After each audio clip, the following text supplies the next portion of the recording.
The hell just happened?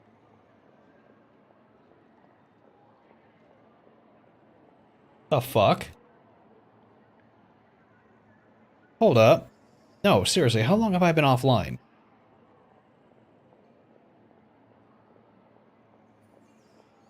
It says I was still going. And I've been streaming. But when I looked over there, it showed, start stream. When did I go offline?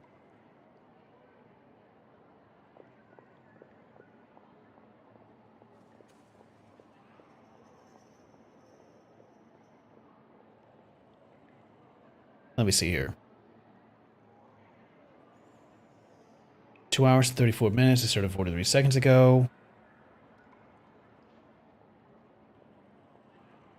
Not hesitate to inform the Oh my fucking god, are you shitting me? It stopped back before the secret meeting?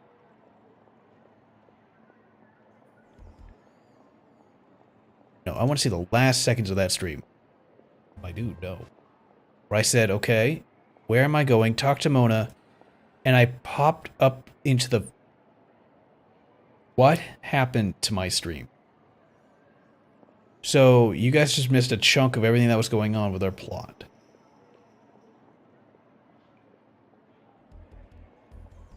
Be quiet. Alright, well, I guess we're starting again.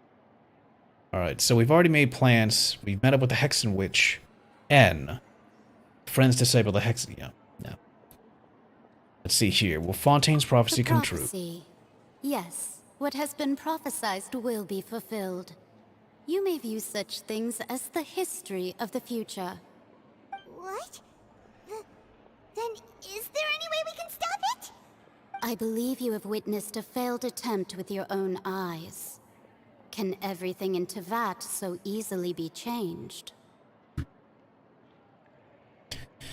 Okay. Let's see here. Mage N. Thank you.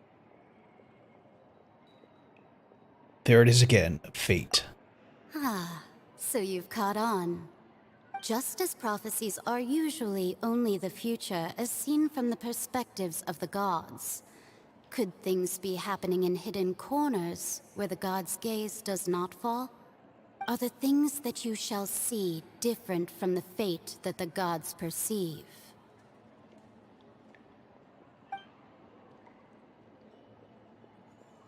Interesting way to put it. What is she talking about? It all sounds really impressive and important and stuff, but it also sounds kind of scary. The tea in the teacup is just as good. Oh, I believe that you understand, right?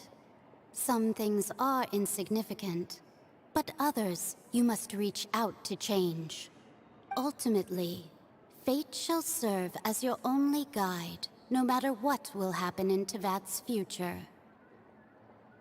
All you need to do is to play your part. This was good tea, by the way.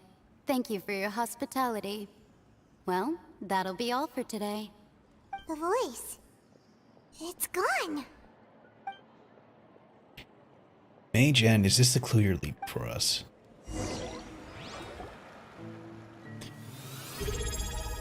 Thanks for the sub, bud. Means a lot. Mad Ting. I want to hear someone talking. It didn't speak. It was supposed to say, it was supposed to read what you say. Alright, I guess I gotta mess with that too. Hey, Ayano. Welcome in, bud. Hey, it's you who's getting lazy, okay? Well, I see I've walked in on some lively banter. Stuck in 2 minutes of hell despite subbing? Oh no. Maybe if you refresh, it would go away? That or it'll reset the ads, but... Yeah, every time I start, it's supposed to go through like 3 minutes just so it ends, everyone else not having to worry about ads. For the entire time they watch, at least for a minute. I'm doing good, Ayano. I didn't know I stopped there for a second, but apparently I did. We missed like a good 10-minute chunk or something like that. How you doing? Fine, just fine. I went to take part in that Steambird panel. It turned out to be more interesting than I expected. Oh, good to Not know. all Fontainians are pessimistic about this. One journalist mentioned that sitting around and waiting for the end to come would be wrong, and that they should make their own rescue preparations. I agreed, so we had a brief chat with her. Did she have pink hair by any chance? Yep. Why, yes, it was Charlotte. You remember her, right? That daredevil journalist? Aw. I'm in full support of her view. Prophecies are very important, but how can people allow their lives to be commandeered by just a few words? That's right! Paimon's glad to hear something sensible for once. That's so fun. About what we had discussed before. I did try, but I'm afraid I couldn't reach the old hag. I'll try again tonight, but I wouldn't get your hopes up. Oh, actually, someone already came over. Wait, she didn't try. That means we're being watched. Goodness gracious. Are you serious? At least she came to pass a message to She us. said that even the god's gaze has blind spots. Pretty bold if you ask Paimon. You're finally out of bad hell. Believe Welcome the out. gods to be all-knowing, right? Welcome to being Hexen free. Circle members are certainly anything but ordinary. As for the mage named N, the old hag has mentioned her a few times. She said that N's sense of direction is incredible, and that she loves guiding those who are lost. But I've never met her, and if she were still alive, she'd be... well, suffice it to say that the hag's at least a few hundred now, and N's been around for longer than that. Whoa. Okay, Hexen so Circle death sounds is like a simply scary just a place. will at this point. But they must really stay in shape Wait, to live so long. did the change more... Wait, Their abilities alone are pretty terrifying. If she came to see you personally, then the problem you're facing must They got truly Mona be of wearing the great sad importance. outfit in the cutscene. Feels bad. ah! Oh, that works out fine. Oh, that's not the Brian voice, that's the other voice. Ah, still works. Fuck yeah. Yeah, they got the sad outfit because they have the Chinese censors. Essentially. Because it's a, one of those games. They changed her outfit, Jean's outfit, Amber's outfit. A few others, but not too many. Mona, Jean, Amber. I'm forgetting one. But those were the main ones that had changes. As you see, Mona is no longer wearing the unitard and leggings. She's wearing a Well, it's not odd like Paimon can jacket understand and anything full she said. shorts. Like it's Yes, she yeah. was quite There we go. cryptic, but She's wearing thigh I highs, suspect her she weird means that there's onesie still a short way to turn outfit, things and around. a She glove didn't say jacket. when or what that would be, though. It's a really so- weird look. It's not a bad look. It's just very different from her normal look. But yeah, they made specifically changed clothes for them and free outfits. Okay. Perhaps it is something that you cannot know right now. True, her words were meant as a helpful hint, but when will we realize their value and meaning? Was that the best answer that my question could have gotten? Traveler, Paimon, are you two all right? I'm so used to the old look. I only use the old look. Yeah, the old one looks better. I'll show you the other ones. Oh, we're fine. There are so many We're cutscenes. just a little down right now. It kind of feels like the end is coming, you know? Yes. I see. I feel that same sense of desperation, too. I guess you could consider me someone who has often witnessed fate. So far as I have seen, it cannot be swayed.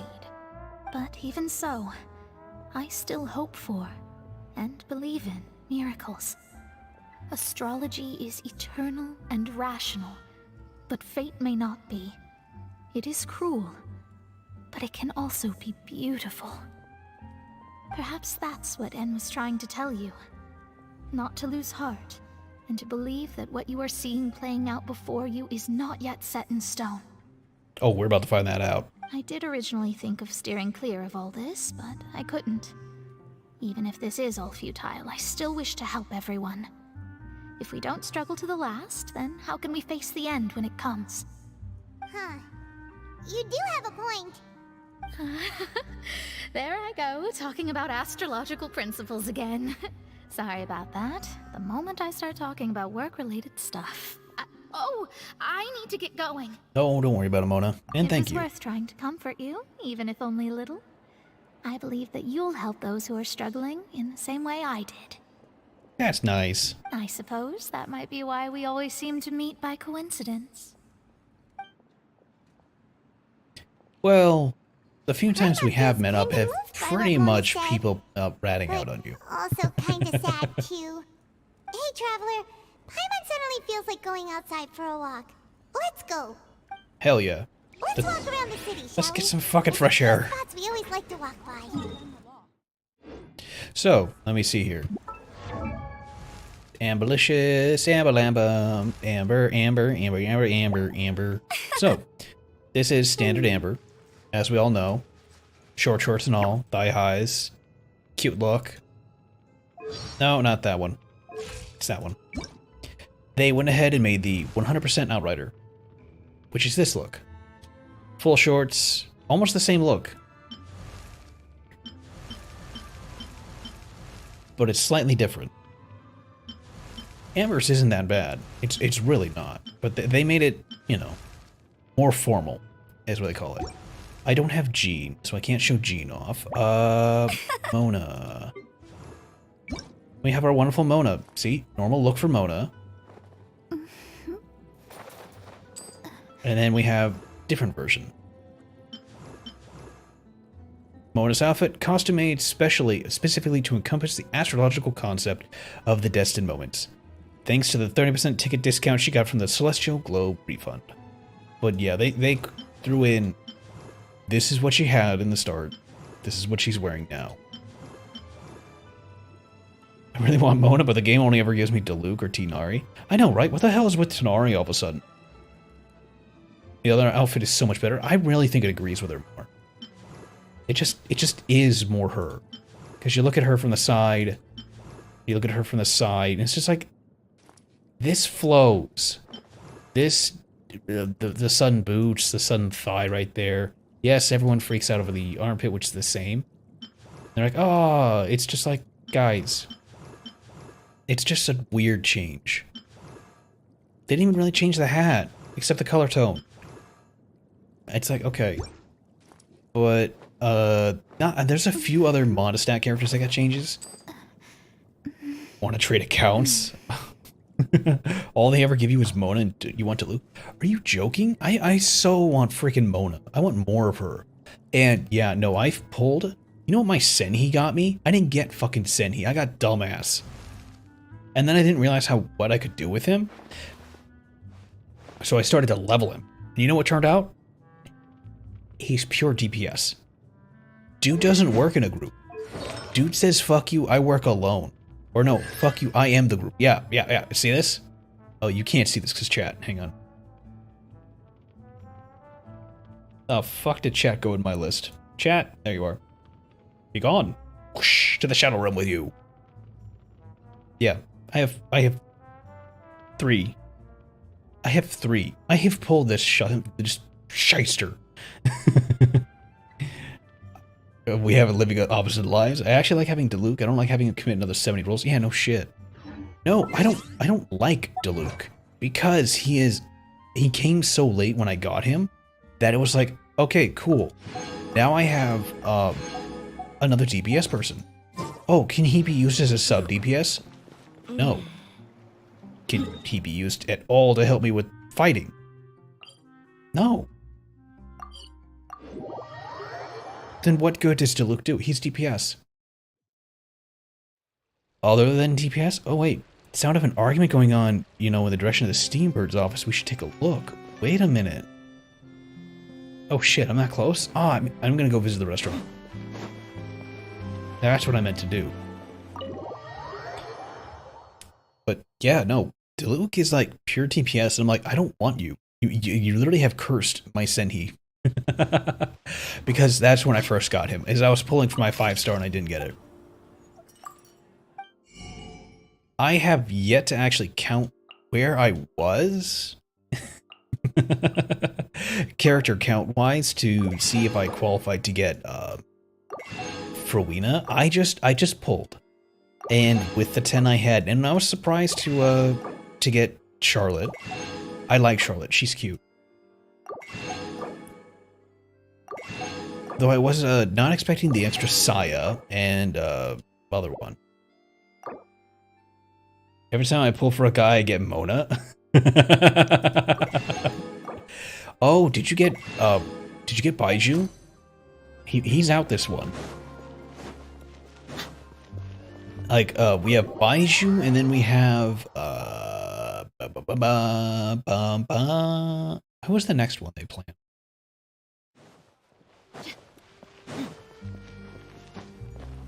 I've uninstalled Genshin. Uh-oh. Uh-oh. What's... Okay, this is a side plot. What kind of attitude is that, Editor Janek? And what about your attitude, Agent... Oh, no. Talachard? I'm helping with a problem here, and I didn't... And did I ask you for your help? What did you argue about? What good timing. Help me explain. I'm Agent Talachard from the March Knees Phantom. Investigating a case for at the Steambird. But this amateur keeps interfering with my deductive process. I mean, just who is the investigator here? Well, it's kind of odd for an amateur to advise a professional. I was merely suggesting that she not jump on any conclusions. She barely has started the investigation and she has already decided I'm the killer. It's defamation, I tell you. It sounds like defamation, but it's important to find the way. Protect Melusine, no bully. Yes. Pat. It is possible that an unfortunate newspaper employee has been, oh, it's sad. Oh, that reminds me, Razak, you didn't know that. So I adjusted some of my channel point things. Wait, maybe you were there. But now for just a smaller amount, you have yours working. No, I think I was doing that last week, and that broke on me. That's right, it did break, because I still haven't fixed... Yeah, you did. Yeah, I never fixed Twitches. I don't know why, but, I think Twitches is still... I like call... I keep saying Twitches, and it just literally reminds me of just something twitching. Ainsley may not know, but there was one called Relay Your Message. There, I'll turn it back on. And Relay Your Message was, for some odd reason, double speaking in both of their alerts. And I have no idea why. What it is. And I was like, that's strange. And now I have to figure out where I put that crap. No. Alerts, there it is. Yeah, so it literally is just one of those weird things. So I was like,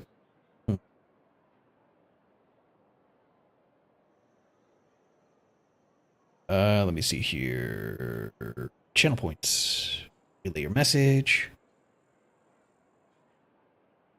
It should work normally. But I'm not sure why it's double speaking. Like... Morgan_clear, I'm gonna make them alerts they can't refuse. Testing.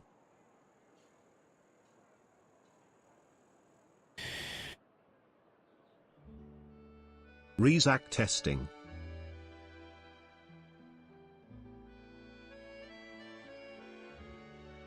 I'm just... Do as you please. What do you mean by, he's missing, that's all? Even if he's just missing, you're still mixed up in this, and that's because you drove him away, didn't you, Editor Janek? Let's paint the scene. The idealistic young reporter finally gets a job with the newspaper of his dreams. He yearns to fight the evils of society with the powers of his pen. But to his dismay, he discovers the newspaper is as corrupt as everything else, black as ink, black of heart. Valuable stories are ignored in favor of puff pieces about popular music. His ideals are met with lies, his dignity trampled upon. Oh, it's such a sad story. Until finally, one night, he awakes from a nightmare upon the tear-sodden pillow, and decides to flee the place that has shattered his dreams. What are you, an investigator or a bad novelist? You're cawing like a crow. So energetic, Editor Janek, is this the truth behind his disappearance? You are his boss, are you not? Yet you deny all responsibility. Agent Talochard. Your imagination knows no bounds. May I suggest you hand in your badge and take up a job at our newspaper? We also publish fantastical stories, you see. Fantastical, as if my deductions are entirely plausible. Quite plausible indeed. Agent Talotard, let me clarify. The missing employee is Sir Arthur. Ring any bells?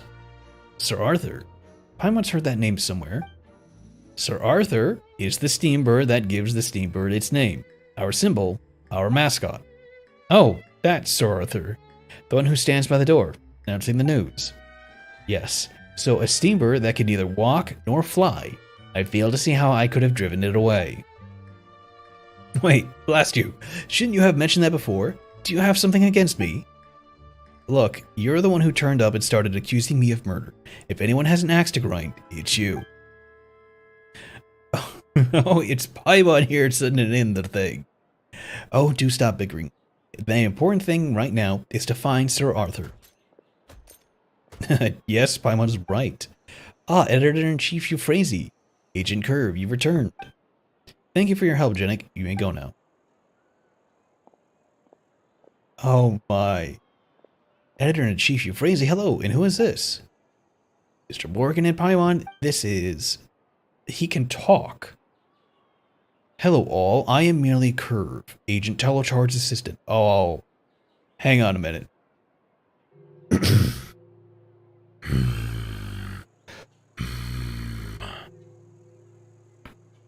Oh, now how do I do this? How do I do this? Hello all. No, that's generic. How do I want to do this? How do I want to sound mechanical? Oh, I wish I had a voice mixer. Oh, I would do that. I would definitely do a voice mixer. I just don't know how to do robotic. Hello all. It's very on point. Hello all. I am merely Curve, Agent Talotard's assistant. It doesn't sound good. Well, whatever. I guess I'll just read off as I is. You can talk like Sir Arthur? No, Agent Curve is a special investigations drone belonging to the Marichinese Phantom. He is remotely operated by someone back in the office. Isn't that the case, Agent Talotard? Huh? Oh yes, that's the case. I didn't know Fontaine had such advanced technology. My dude is not a mecha pilot. He is literally a drone. Okay, that's pretty fucking badass. Well, unfortunately, this isn't the time to bring you up to date on our advances, much as I would enjoy doing so. Right now, I need you both to help with getting Sir Arthur back. Us? You've already got 2 professional investigators. Yeah, it's our case. The thing is, Agent Talotard, neither of you are official investigators with the Marichinese Phantoms, are you? You watch what you say. This is a genuine uniform, I'll have you know. But as I understand it, you were simply passing by and decided to start investigating. Of your own accord? Oh my god, no! I can't imagine why. I was wondering if I should speak with the Marichinese Phantom, and... No, there's no need. Okay, I admit it. What? You're impersonating the Marichinese Phantoms, agent. Wait, Phantoms agents? Well, to be honest, they're just agents who are a bit special. In any case, I'm grateful to the Agent Curve, who told me some very interesting things while we were investigating the local residents. Curve, what did you tell her? As you know, Agent Talotard, the Meso protocols require me to answer all of Editor-in-Chief's Euphrasia's questions honestly. The Meso protocols? Is that some kind of customer service agreement? Ugh, those pesky protocols. I don't mean to offend agents, but Sir Arthur has gotten... Wait, Sir Arthur is of great importance to the steamboat. I would like to have more professionals on the case. Morgan and Paimon, for example. You want us to join the investigation? Indeed I do. On behalf of the Steambird, I promise you will be rewarded. What do you think? I like how it's just one word. It's 2 things. We're in. There's no other discussing it. It's just, yeah. Excellent. I hope that we all work together. The newspaper will be most grateful. Okay, just don't tell the Mason that we're here on the sly. Wait, you're playing hooky? Hey, let a girl have her secrets, why don't you? Baby, when I know you better. Okay, Curve, if we're teaming up, we should show them our notes. Please take these statements, which we took from nearby residents. Oh, have you got any leads then? Of course, we're good at our jobs. Okay, so next we should investigate the scene. Sir Arthur has disappeared last night, so there should still be some clues to be found. Oh no! Oh, testimony from the rear resident near the Steambird newspaper. Drunken vagrant. Oh, I know him, that's Rocher. I've seen him near the docks. He always begs for a drink from the vendors there. Honestly, he wasn't like this before. Testimony, okay, if you're asking about anyone suspicious, I did see a little kid going to the newspaper, but he never went inside. He just mosey around near Sir Arthur. He just liked toys like that. If you're asking about anyone suspicious, I did always see a homeless drunk hanging around there, alright. Oh my goodness. Based on the shape and depth, it was made by a small knife or something similar. So where's the knife now? Let's add this to our notes. Oh my goodness. Okay, well. Hold on there, Jethro. Alright, good. I'll come back to you. I'll come back to you. Apologies, we got some shit to do here. We got the main plot to do. Ooh. I should rename that other one, TTS Brian. Because some people actually want to talk like Brian, and that's what they use. Huh? Our names are written in this newspaper. What's going on? Let's read it. Can you put on the mask and read it? The detective mask? Let Paimon see! The underwater stronghold, the Fortress of Meripede, has continued in its noble autonomy, but that does not mean that others cannot interact with it. Oh? My recent attempts to enter the fortress bore little fruit. Huh. Guess Charlotte still hasn't given up on that. Oh, right. Thus, did an Outlander friend become the focus of this report.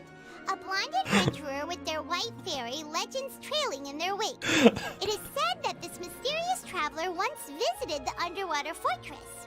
Yes. So while the fortress's interior remains a mystery behind closed doors, do not fear, for the tales of the traveler contain surprises in spades. Journalist Charlotte's biggest scoop yet, the Traveler's Trail, World Walker. Huh. I like that. Charlotte took so many awesome photos of us and we never even noticed her.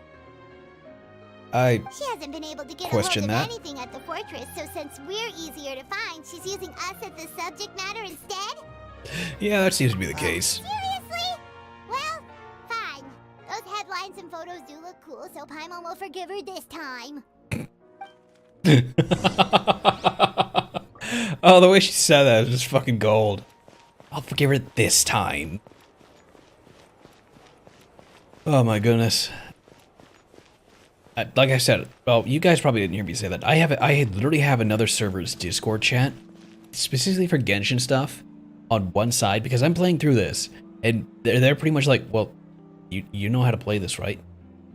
We all do. Right, but you know, it's like plot stuff. Yeah. Can you make sure people aren't spoiling? Okay. Paimon's hungry. Should we go in and get something to eat? Oh, for a second, I thought we were going to see a red hat. Charlotte's red hat behind a bush or something like that. To me, that would be the best. Is after reading that, we just start noticing that, like, little hints of Charlotte following us. Quick! Look! That's the limited edition only 16 slices a day cake! Oh, it hasn't sold out for the day? It was so delicious the last time we tried it! Despite the tense situation we were in, let's give it another go. Paimon's sure it'll be great! We can't let anyone get ahead of us. One slice of cake, please. Someone showed up after all! A mezzaline. Oh, wait, you're the one from the Palais Mermonia. Oh, you skipped out on your work. Oh, are you here to buy cake too? It seems Monsieur Nervalette was right. You really can eat. Wait, did he really say something like that? That's right. Even he has his own preferences when it comes to food. As for me, I love the cake and coffee here. Do you come here often? I bet that Mezzanine Usually has every their day. own slice of cake set off to the side for them. Every day? Uh-oh. I was... It's part of my daily schedule, apart from work. I shall have my cake and coffee. Oh. Then what if someone told you one day that this place would be closing soon, and you wouldn't get to eat cake here anymore? What would you think? But why would it close? Well, Oh. Paimon doesn't know either, but Almost just like me, maybe- for real, for real? I think I would be happy maybe with the that. waters will rise tomorrow. You know, like in the prophecy. Oh, the prophecy. To be honest, I haven't paid much attention to that. No, still, even if there'd be no more cake tomorrow, that wouldn't keep me from having some today. No, it's the same for eating in general. You might not be able to eat tomorrow, but if you can do so today, then you should carry on. That's what people call living, you know. Milk and or tea. You have the milk tea. Don't be sad. Excuse me, could I have 2 more slices of cake to go? She's stealing our cake. These 2 slices are for you. Oh. Sijuin said that this kind of expression you're making is what humans call being sad. Oh. Oh, you know Sijuin? Everyone knows Siegewing. I sure do. She was born before me, and she sometimes comes to the surface to teach us things about humans. Oh, that's actually a good She said segue. that humans are creatures that are saddened easily, yes, and you can only lift their spirits by feeding them delicious food. So please try the cakes here. I've got something else to do, so I'll be going now. You two try to stay in a good mood after eating, all right? Bye.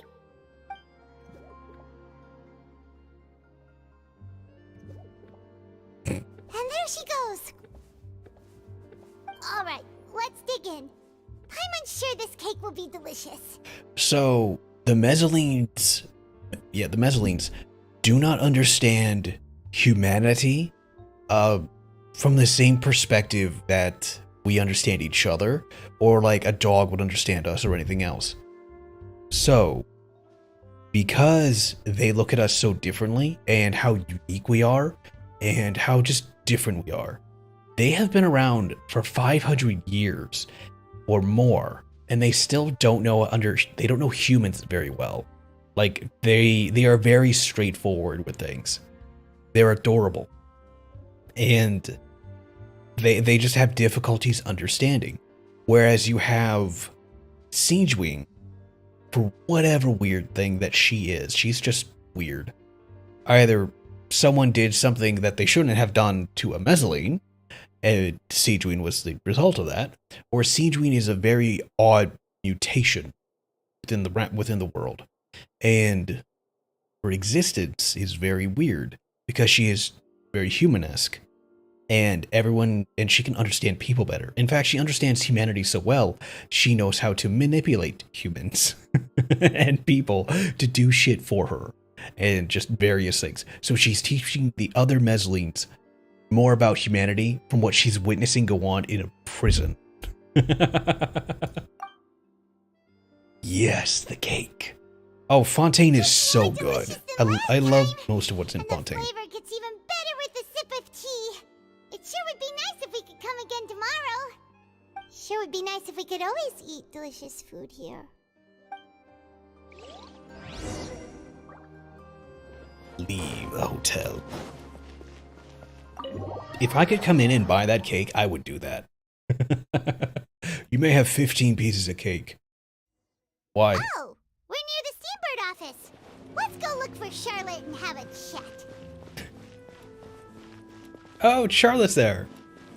And it's like, you might have 15 slices. I want 16.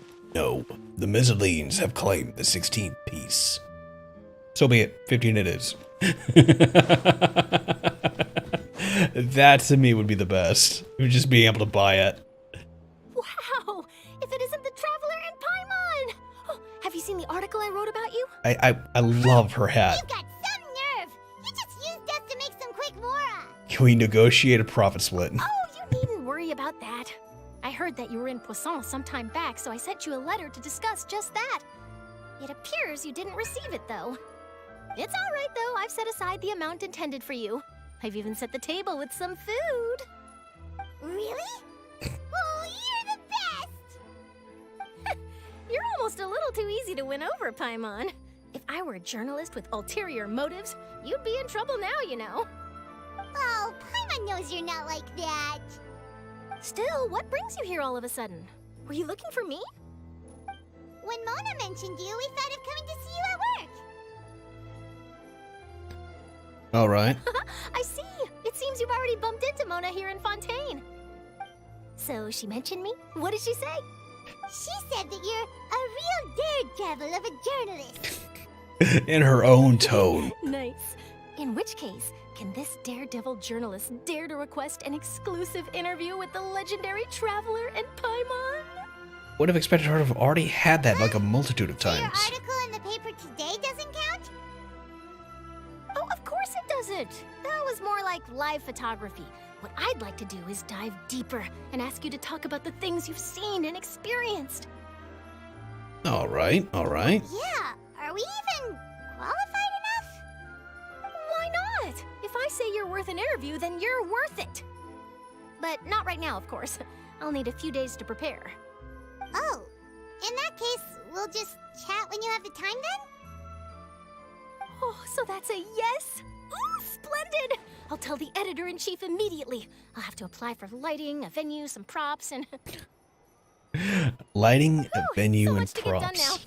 Talk to you later. Wait, Charlotte, Paimon's still got a question for you. And what's that? If, just for example, Fontaine were to be flooded tomorrow, what would you do today? Huh. That's the prophecy you're talking about, isn't it? I mean, I do hear about it often, but I've never once thought that the day could be tomorrow. If you're seriously asking, then I might try and think of a way to leave Fontaine. Oh, but I'm still a journalist first and foremost. That means I have a duty to be reporting from the scene. And secondly, I wouldn't forsake my homeland that easily. From what I've seen, most people don't know what they'd do should the worst come to pass. In truth, it might be better just to behave like normal rather than worry over such an end. So in all likelihood, I'd probably still be prepping at the office for that interview of ours. I know what you're thinking. That sounds a bit sad, but I've always believed that it's best to do what you enjoy. Just think about it. If this nation really were to be suddenly destroyed tomorrow, but I still successfully finish an exclusive interview with a truly unique person, then the story I would wind up writing would truly be timeless. And then do you know what I'd do? Well, I'd write that story, send it for printing, and use messenger pigeons to get copies out to the various nations as soon as possible.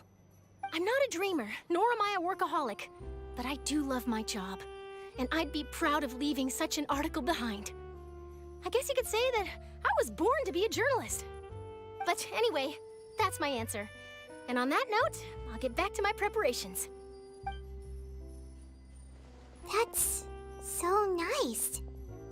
All of a sudden, Paimon actually kinda envies her. Smooth Anyway, jazz let's go and take a look at the sea, shall we? that really hits hard. Honestly, if that was the fucking city song for Fontaine, it's just this slow jazz. Oh my god. Sea breeze and scenery can be a pretty soothing combo, huh? Paimon's been thinking. If Yes. it wasn't Fontaine, but all of Tevat that would be destroyed tomorrow, where would we go and what would we do? No, Paimon should ask, if you could choose, what would you like to do? Well, just like Charlotte said, suddenly trying to consider what to do is We've pointless. always been moving to the next destination, so we haven't spent much time thinking about these kinds of things. We didn't have to either, with us always being on the road and whatnot. So, anyone remember what like everything was about with him? Is that he literally travels to different worlds whenever his journey comes to an end on one? Yeah. He would literally like fucking skip reality. You mean, still traveling? Yep, cherishing every moment that I have to look upon this world. Huh. Wait, isn't that what we've always been doing? The banter goes back and forth between the two of you as time slips by. As night falls, you return to your accommodations and end this busy day. The next few days are just as calm, Charlotte comes to find you and conducts the interview for the Spinal del Rosa safe house at the Flaubert Country. Navia, having finished her business in Poisson, even drops by to take a photo with the two of you. All goes well. Well, let me run to the restroom if we're going to do this here. Okay, give me 1 sec. Grow mold if you stay here long enough.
There we go.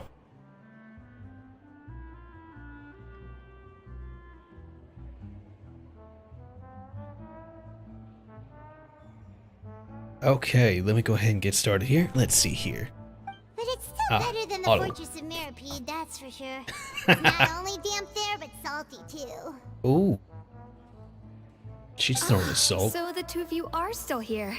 Wonderful. And who are you? Oh, you're from the Palais Mermonia, aren't you? Oh, great. Yes, I'm Isadora. Monsieur Nervillet sent me to look for you two before.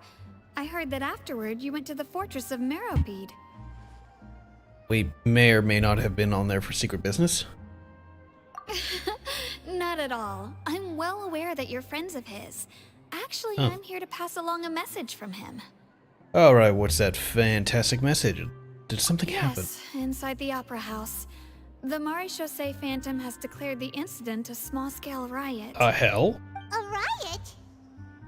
Well, that said, I don't personally think it was that serious.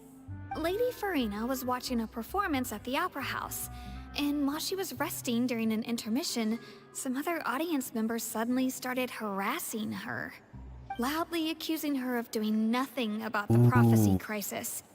And before she could respond, others started to join in. The crowd continued to grow, and protests against the Hydro Archon started to break out. So people have started to put the blame on Farina. Guess they finally found an outlet for the pressure they've been under due to the prophecy. Oh, I agree. she's not been taking care of that. People naturally rely on gods, as is customary. But the moment people feel threatened, gods are also the first to be blamed. So what happened after that? Is Farina okay? Seeing that the situation was spiraling out of control and that further argument was pointless, she claimed that she'd gotten tired of this and left in a hurry. The Marechaussee Phantom had their hands full maintaining order and did not catch where Lady Farina had gone. Only when things had stabilized did we realize that she had gone missing. So, you mean she's still missing? That's right. The Marechaussee has dispatched many people to search for her, but we don't have any leads yet. That said, I don't think there's much to worry about. She is a god after all. Even if she were to fall into the hands of rioters, what could ordinary people do to her? Let's ask Nahida, right? Good. Monsieur Nervillet sent me to tell you about the situation, but he didn't say anything else. Okay, that's fine. Don't worry, this is more than enough to go on. Thanks for keeping us informed. Thank you. Is that so? Well, alright then. In that case, you two take care. I'll be heading back to the Palais now. Sounds good.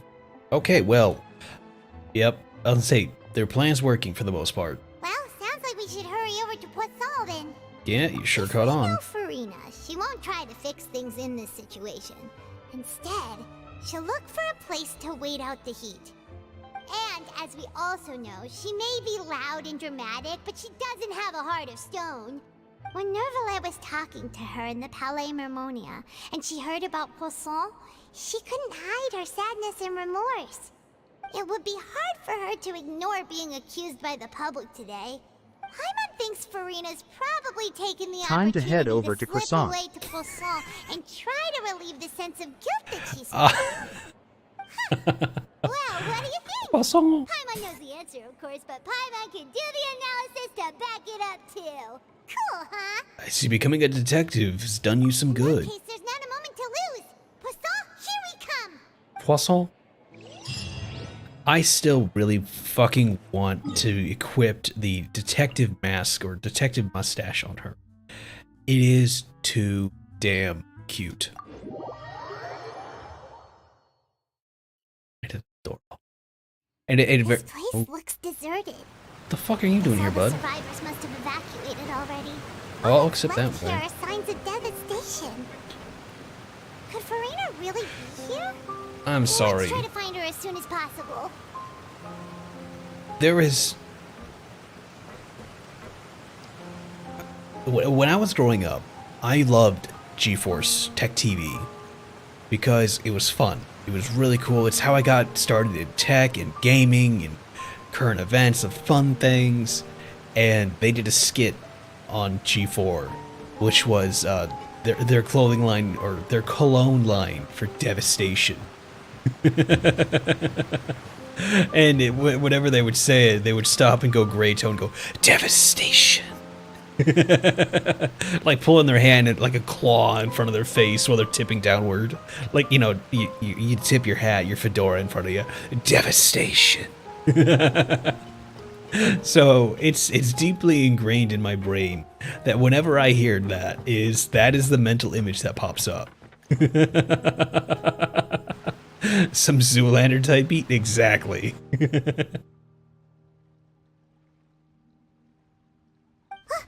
That's Farina, right over there. She real...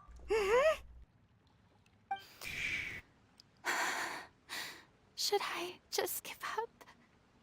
This is all meaningless. What was meant to happen did happen after all. Everyone's dead. I'm sorry. I am so sorry. Give up, Farina. There's no point in holding out. I'm sorry. But what can I even do other than to repeat meaningless apologies over and over?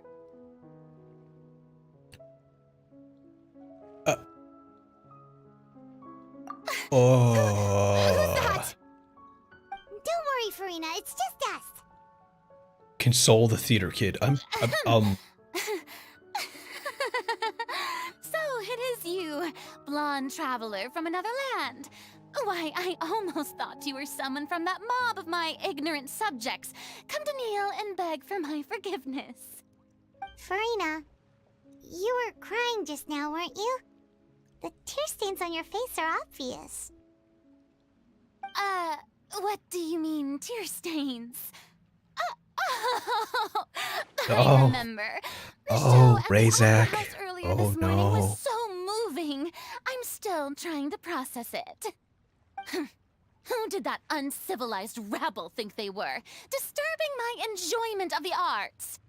They even dared to tout their Archon. I must teach them a lesson.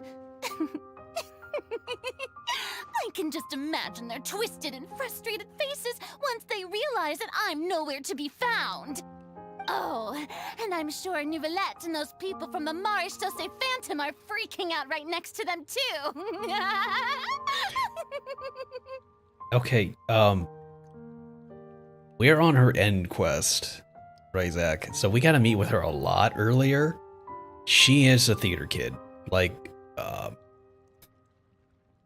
how can I best pull this open?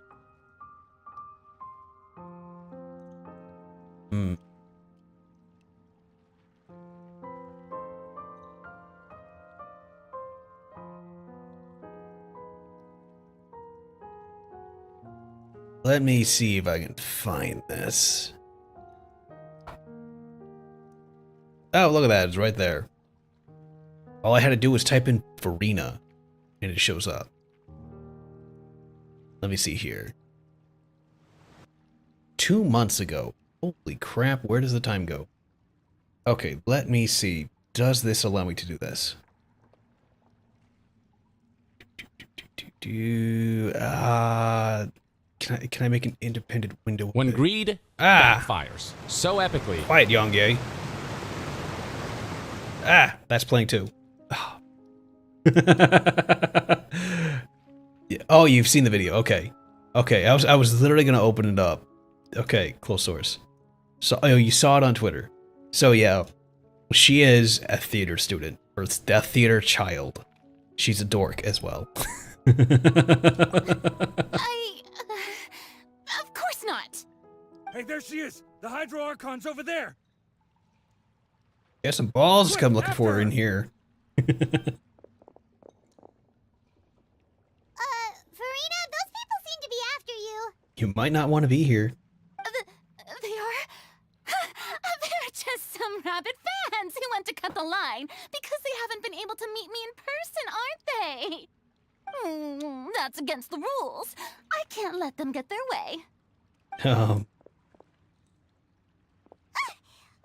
just ran off! Yeah. Quick, we have to catch up with her! It won't be hard to find her. I bet you that.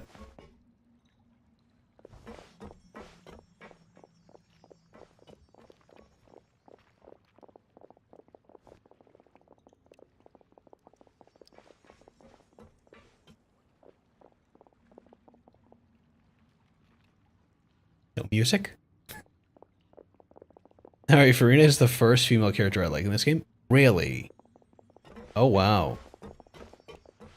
This should be the place, right? Hey, Farina! There's a good hiding spot over here. Quick, come to Paimon before the rest of them catch up to you. What is this place? Hurry, they're almost here! Fine. I suppose haste is warranted.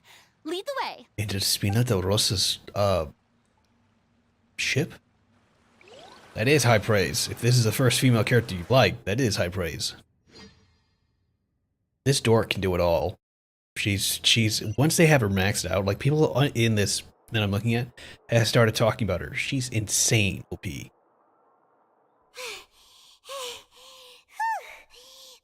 exhausted.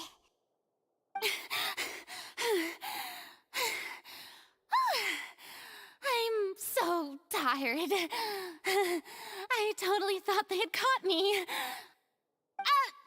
I mean, I merely gave in to the sheer enthusiasm they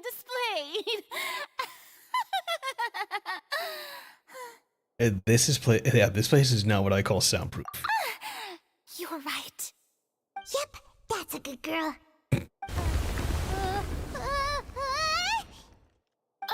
What's happening? The ground's shaking. Is it an earthquake?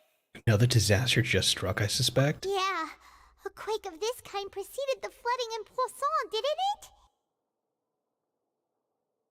can't be. It's happening again.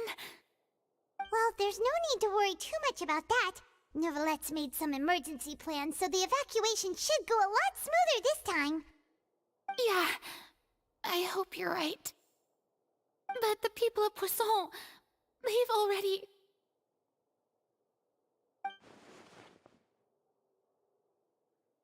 Has Farina finally reached her limit? Now that she's talking about her actual feelings, she's starting to look far less stiff. You begin to talk amongst yourselves as Farina slowly calms true. down. I've been investigating the prophecy for hundreds of years. I once had informants all over Tevat, searching for clues and feeding information back to me.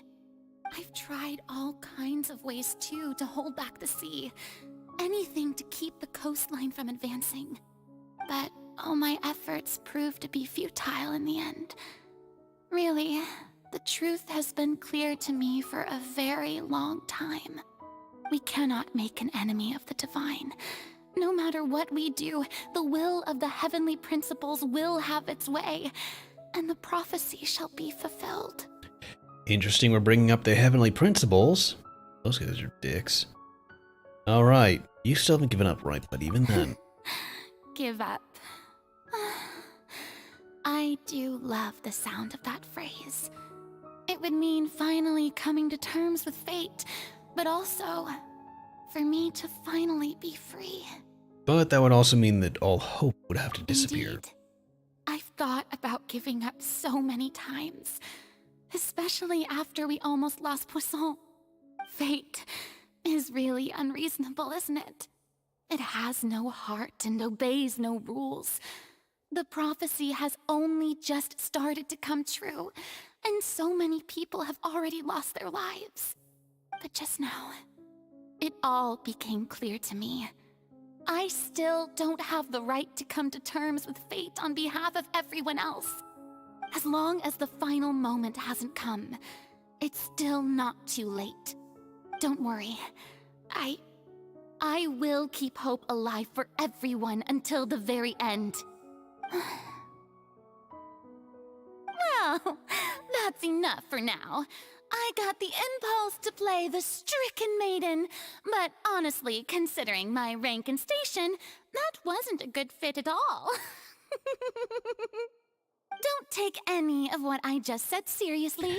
How could I possibly let Fontaine fall to the whims of trivial prophecy? This is someone that just needs to get, like, Paimon could have sworn get their you ass were slapped. actually being honest just now. You shit. Stop acting like that. We're running out of time. We can't go back to square one like this. I have to get more information out of her. You might not have to shoulder this burden alone. Although I don't know what you might be keeping from everyone. Ooh, wait, your people. Oh, it doesn't matter. That's right. What I've started to notice is they've combined two thoughts or two sentences of his into one thing. It doesn't matter which one you take. It's pretty much just amplified in one sentence. LARPing Archon. Oh my god. That's fucking true. She is LARPing. LARPing is someone who knows what they're doing. Share my burden. That's impossible.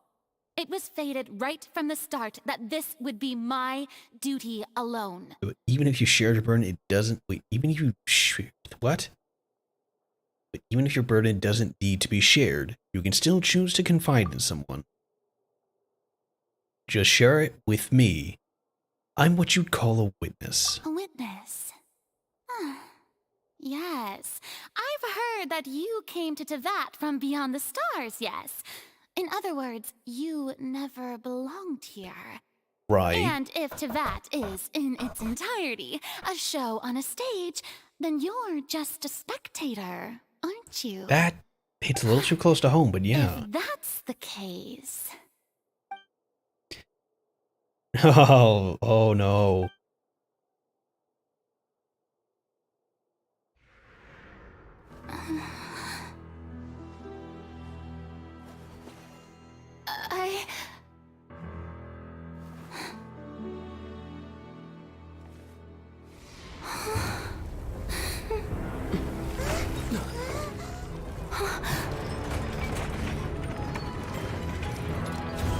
Oh.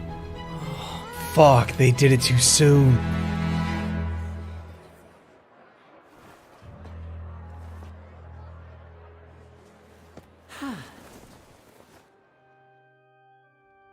They moved them into play too soon. Ladies and gentlemen, this concludes my opening performance. Now, without further ado, we may proceed to the trial of our god. Oh. So, this is what it is. Yes, you deserve praise for the effort you took to raise the dramatic stakes. Do not forget, however, that I am Fosalor, the god of justice, the embodiment of justice itself. Does it not strike you as even the least bit absurd to bring the very concept of justice to trial? May I interpret these words as your refusal to stand trial? In that case, you will have the opportunity to defend your honor through a duel. You would draw your blade against a god? We did. So, yeah. I see. It seems like you have made up your mind.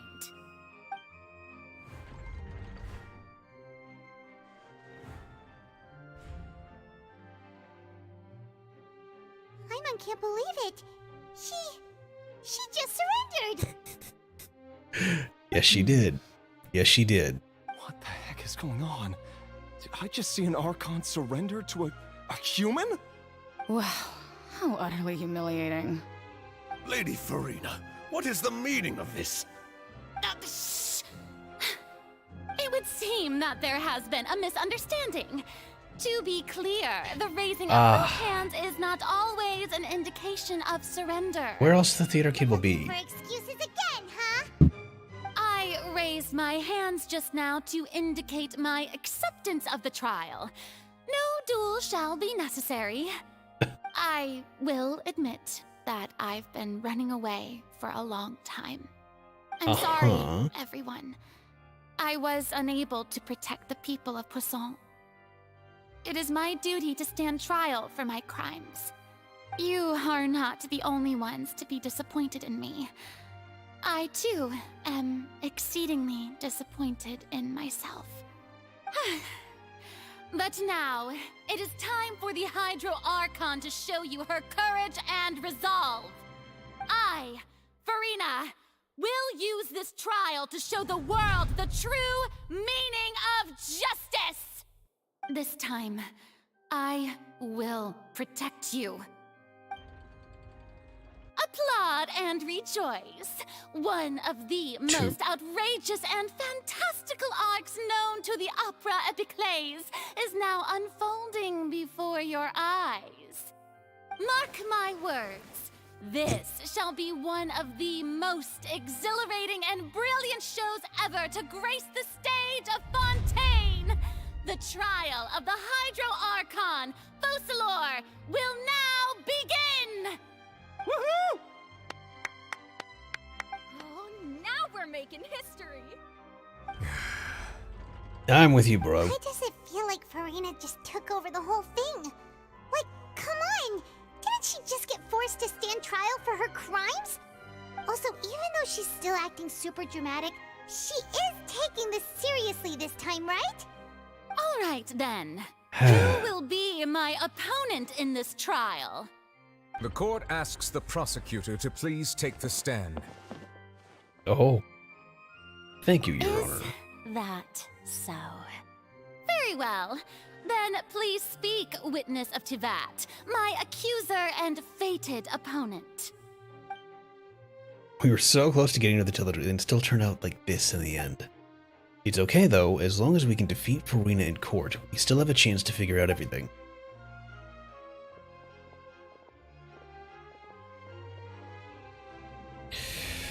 Yeah. If only we hadn't spent those first few minutes fucking around. Ask, as a final question before the trial begins. Just how much work did you do to force me onto this stage? Well, we did do a lot of prep after the meeting that day. Did we really? I don't believe you. I can go over the tasks assigned to the Spina di Rosula, since they were rather straightforward and easy. Navia, the president of the Spina di Rosula. Most of the people who participated in the disturbance this morning were my subordinates. They changed into plain clothes and came to the Opera House as regular audience members, waiting for the perfect opportunity to incite insurrection against you. The people's resentment against their Archon has been building as more and more of the prophecy is fulfilled. A spark was all we needed to turn smoldering anger into a flame. Moreover, according to our understanding and analysis of you, when something like that occurred, you would likely flee the scene and head to Poisson by yourself. So, It's sad how we arranged predictable for that a is. second group to lie in wait there. So, you mean... the ones who scoured the settlement for me were also from the Spina?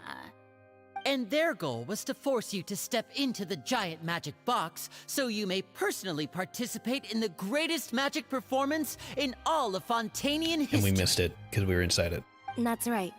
That house was a magic box rather than someone's residence.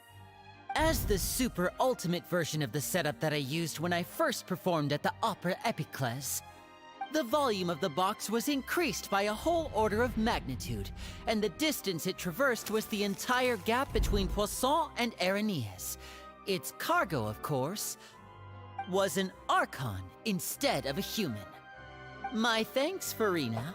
Without your help, we could never have pulled off such an extraordinary performance. You're welcome. Jeez. Huh. Of course, this performance was only made possible with Father's support. The House of the Hearth spent a massive amount of labor in Mora to pull this off. We had to select a location, construct the giant magic box, dig a tunnel, and open up a path through the water. It was a lot of work for all of us. So, in other words, the earthquake that we felt within the giant magic box was just a normal tremor from the transportation of the whole house? That's right. It wasn't a sign of another disaster to come. Sorry about that. We deceived you back there. Then, I can guess Nervilette and Cloran's parts. You gathered a crowd, prepared a stage, and made sure that the champion sword. duelist would be immediately ready for a fight. Also that as soon as I appeared on the stage, the trial may commence without a hitch. Am I right? Yes, that is correct. Well, Iron Cloran, Sting. I must commend Is you it? for your courage. Need a look. Only the most I don't outstanding think it is. champion duelist in all of Fontaine would accept This is some a drama duel with for an real. Archon without flinching. Thank you. As for you, traveler, I suppose your role was to keep me distracted with conversation once you found me in Poisson. You'd make sure that I didn't notice anything amiss before revealing yourself as my prosecutor once we'd arrived onto the stage. Nope. Oh? Oh, was to give you one last chance. We had hoped that you would share your secret with us before the magic box arrived on the stage. Is that so? Then I suppose I must have missed my final chance. It's fine. It matters not. It's all because she couldn't What's done is trust done. people. The stage is already set, so there's no reason to disappoint the audience. Let's see this trial through to the very end. Yeah, the only thing we can do now is judge the Hydro Archon. Still, I can't help but feel a little bothered by the conversation earlier. Sir Prosecutor, Damn. please allow me to pass this along. This is a document that Miss Charlotte applied for and received permission to share with you during the trial. According to her, it should speed up the proceedings. All right. Huh? Charlotte wanted to give us something? Oh, so she's here too! Hey, Charlotte! All right. Oh, let Paimon see.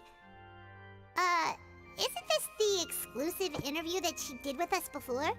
So she's already finished it, huh? Oh, goodness. Wait, then that means this document is a perfect timeline of everything that's happened ever since we stepped foot in Fontaine!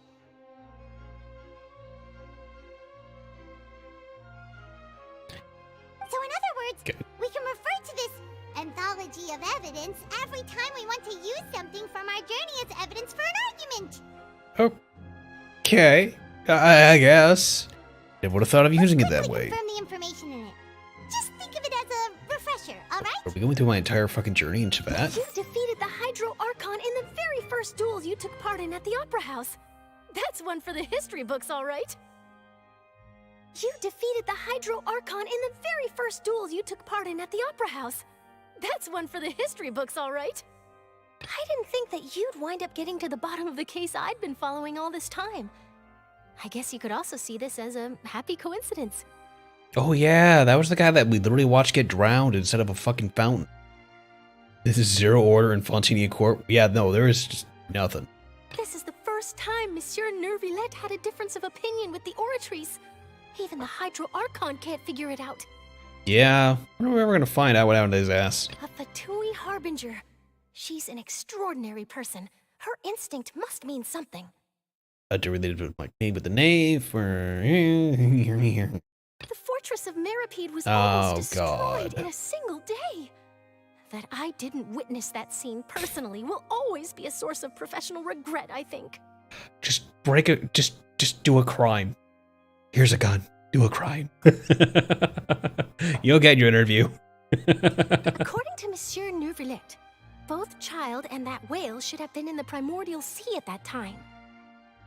I nearly lost my awesome One friend crime, Nadia. 2 crime, 30 crime. honest, You do 1 crime, what's still 30 gives me more? shivers. The words of someone as extraordinary as a witch can probably only be truly understood when something surreal happens to you. Okay. So just a small brief iteration of everything going The on. defense are both in position. The trial shall now begin.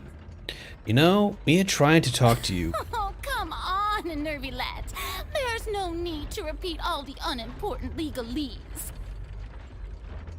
Just fast forward to the part where the prosecution lays out my offenses.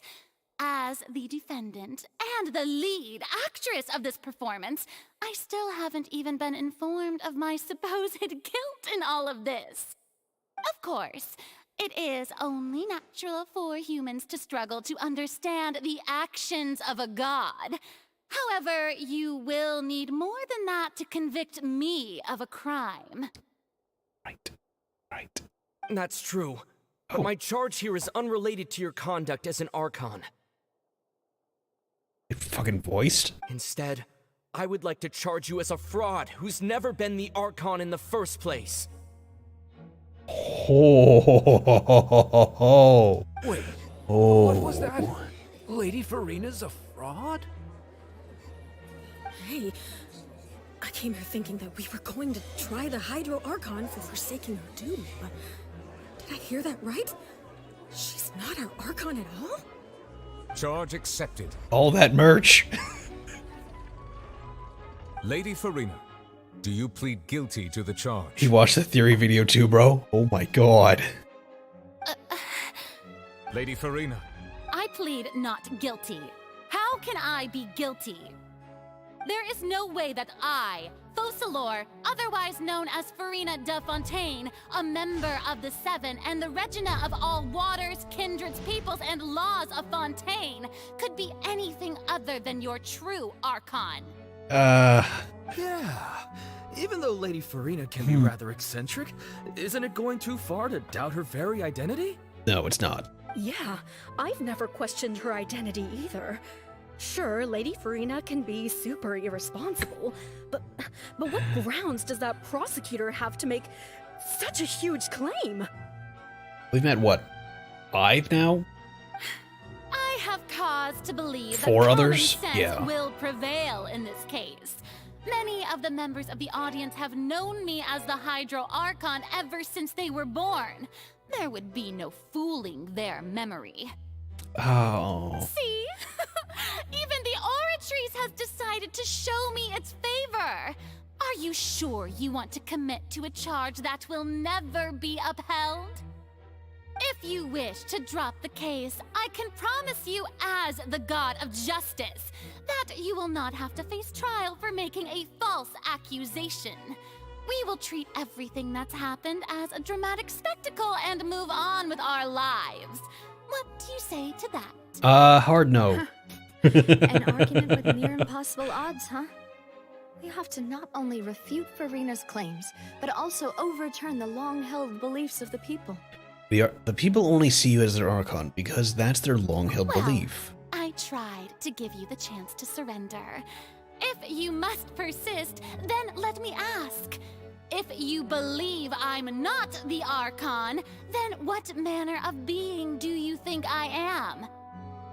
And if I was not the Archon, then how did I manage to live for over 500 years?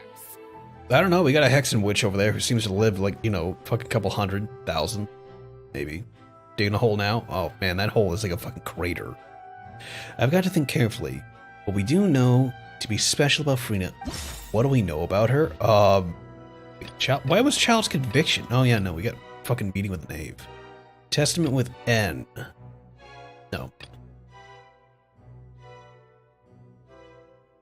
Yes. Oh, the fucking knave sorted that one out real fast.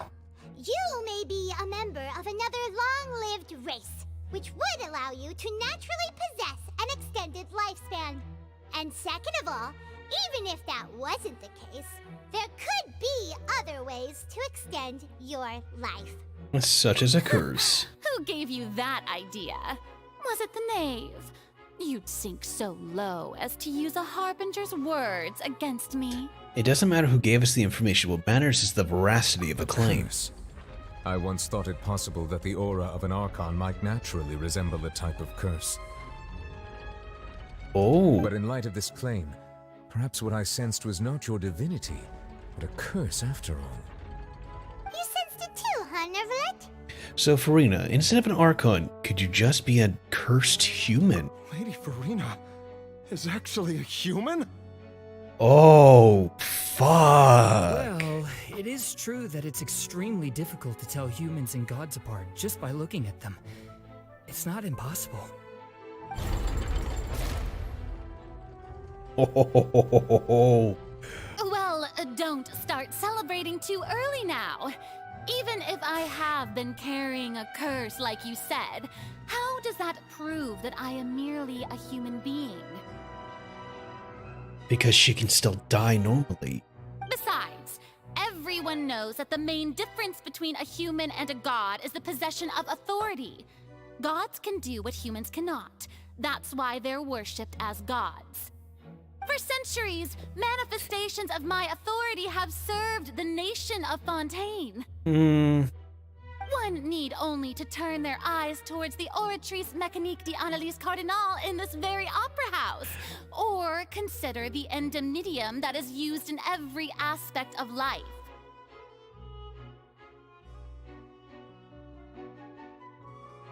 One sec.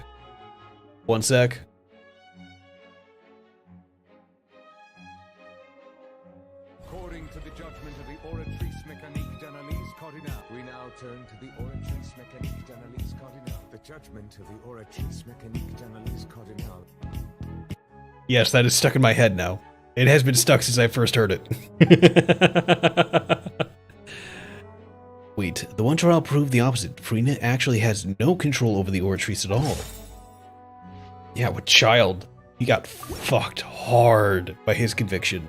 You tried to reference the Oratrice, but weren't you as confused as all the rest of us when the Oratrice declared Child to be guilty without any proof? Otherwise, you should have come up with a good explanation for that by now. Didn't I make myself clear at the time? The decisions of the gods are naturally difficult for humans to comprehend. There is no need to provide an explanation. Oh, I don't believe that. Lady Furina, I believe a reminder of your current circumstances is in order. Yeah. While the court is in session, the principles of justice and the law must come before all else. While you are an Archon, you are also first and foremost the defendant in this trial. You will prove yourself unable to defend against the prosecution's charges if you continue to withhold vital information against the rules of the court. I never thought. you'd use that kind of rhetoric against me. Should have expected that. That was no trick of rhetoric, Lady Farina. I've merely reiterated the rules of the court. Rules that all should respect and follow. So, you neither knew why Child was declared guilty, nor did you understand the structure and operations of the Oratrice. Okay, so they came from the previous Created Archon. by you, the manifestations of authority you mentioned have been made by the real Hydro Archon, haven't they? The real Hydro Archon. Well, now you're really losing me. Are we? It is true that I did not know why the Oratrice gave out a guilty verdict that day. But the Oratrice handed out that verdict unilaterally, and it has been operating independently ever since it was first created. You can't argue that just because a divine creation is flawed, that the god behind it must also be no god at all. She's still throwing out all kinds of excuses. Seems like she's confident that we won't be able to produce proof that she has no power over the Oratrice. Ooh, sure, we can put it to the we can put the Oracle aside for now. But then, Miss Farina, could you also give us a brief demonstration of your power as an Archon? My power as an Archon. There are many ordinary citizens in the audience. I don't know. How can I just carelessly demonstrate the formidable power of an Archon? Venti makes windstorms and breezes and can do whatever the fuck he wants with illusions, apparently, as we remember that. Hang on, there's a sneeze. Okay, so Venti can make illusions and fuck around with realities and make windstorms. Zhongli, Longchan, can create more at will, bring down a comet,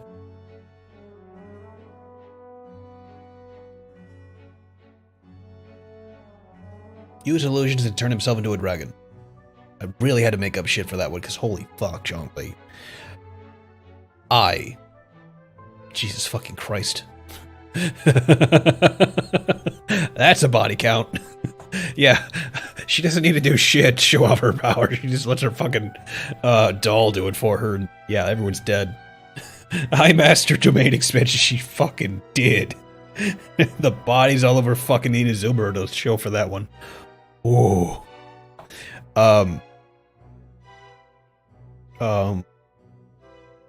Venti, Zhong, and then we have Nihida, which has shown us the access to Urban Cell, which has shown us the ability to read minds, tamper with reality, haunt dreams, and interact with dreams.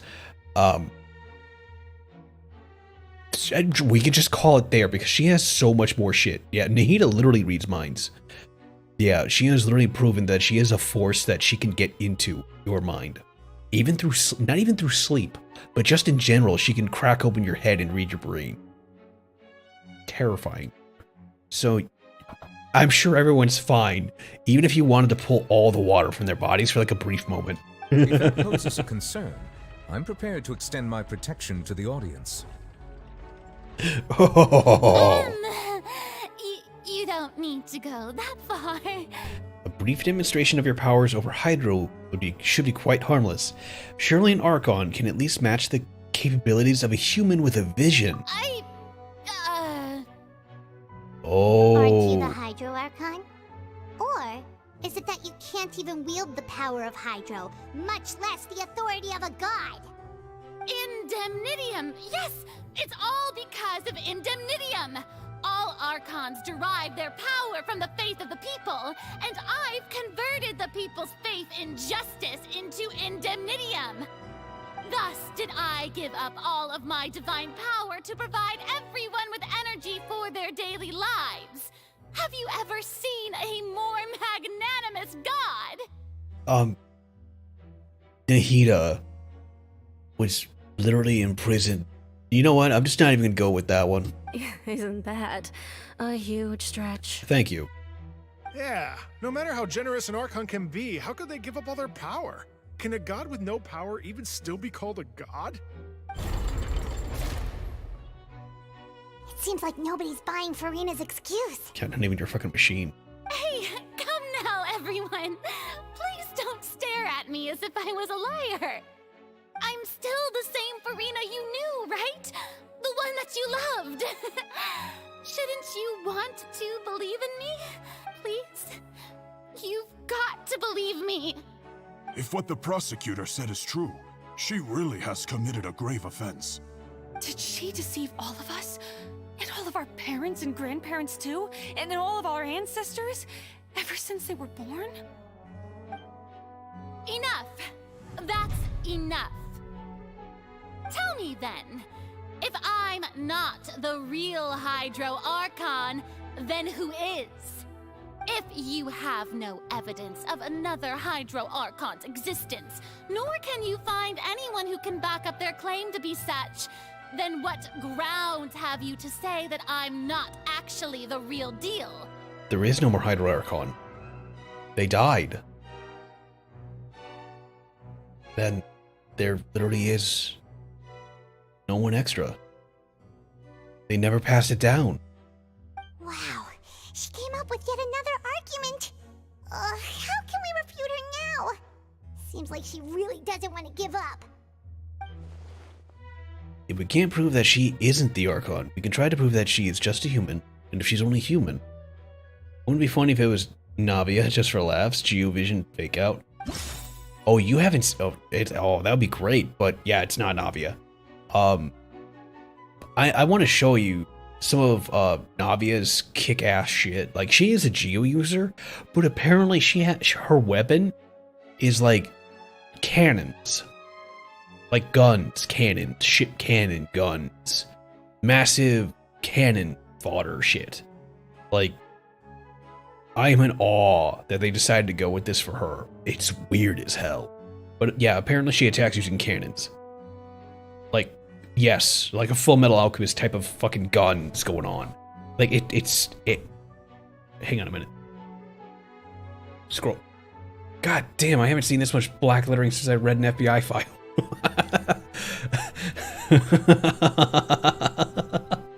Oh, straight the fuck up is the channel I'm looking through is completely blacked out from all of the all of the potential spoilers and stuff. So they've blacked out everything. And there's some stuff that I have no choice but to look at. So it's like, motherfuckers. Oh, what is this one? It's what was that? What was that? There was a subreddit like Reddit 50/50 or Gore 50/50. It was something that was super fucked up 50/50, where it's like either you're going to see something that is truly heinous, or it's a cute puppy playing in the road.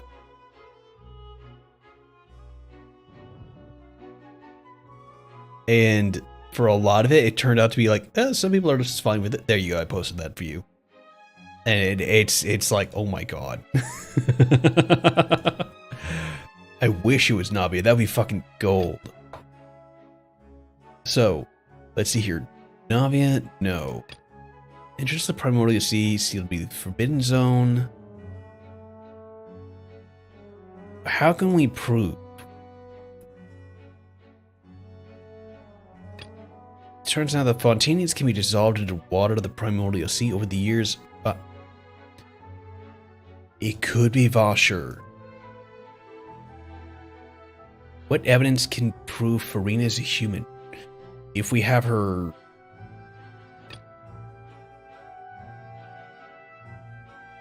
It was only temporarily... So we have two of them based on the water. Vasher and Maripede. Try Vasher. Because, again, he had... All Fontanians can dissolve in water from the Primordial Sea. And that means... Okay. That...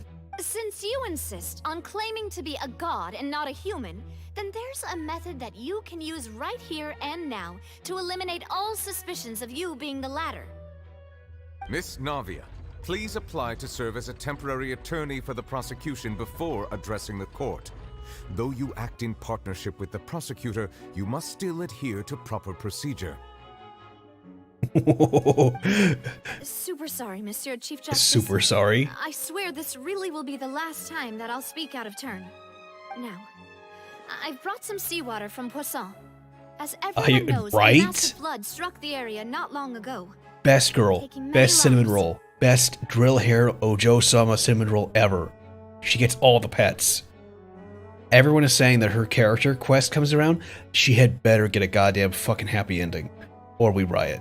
Like, I am seeing that pop up in every chat that this has popped up on for her, is like, she deserves, after all of this, she deserves a happy ending. Or anything happy happening to her. No more BS. It's like, not make Navia happy or we riot. Including those of some of my closest friends. So, Miss Farina, would you dare to touch some of this seawater? If we are to believe that you are indeed the real Hydro Archon, touching this seawater would have no effect on you. All it should do is strengthen your case.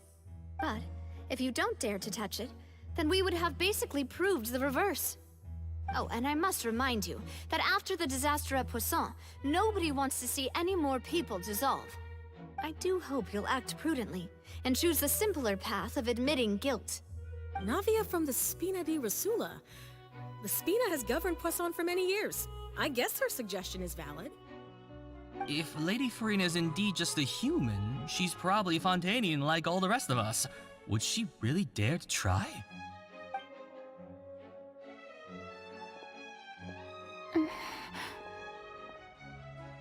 What? I don't think she's ever tried it, so that would be interesting. Lady Farina. Farina, this test has been unilaterally proposed by the prosecution. As it falls outside the realm of standard court proceedings, you possess the right to decline participation.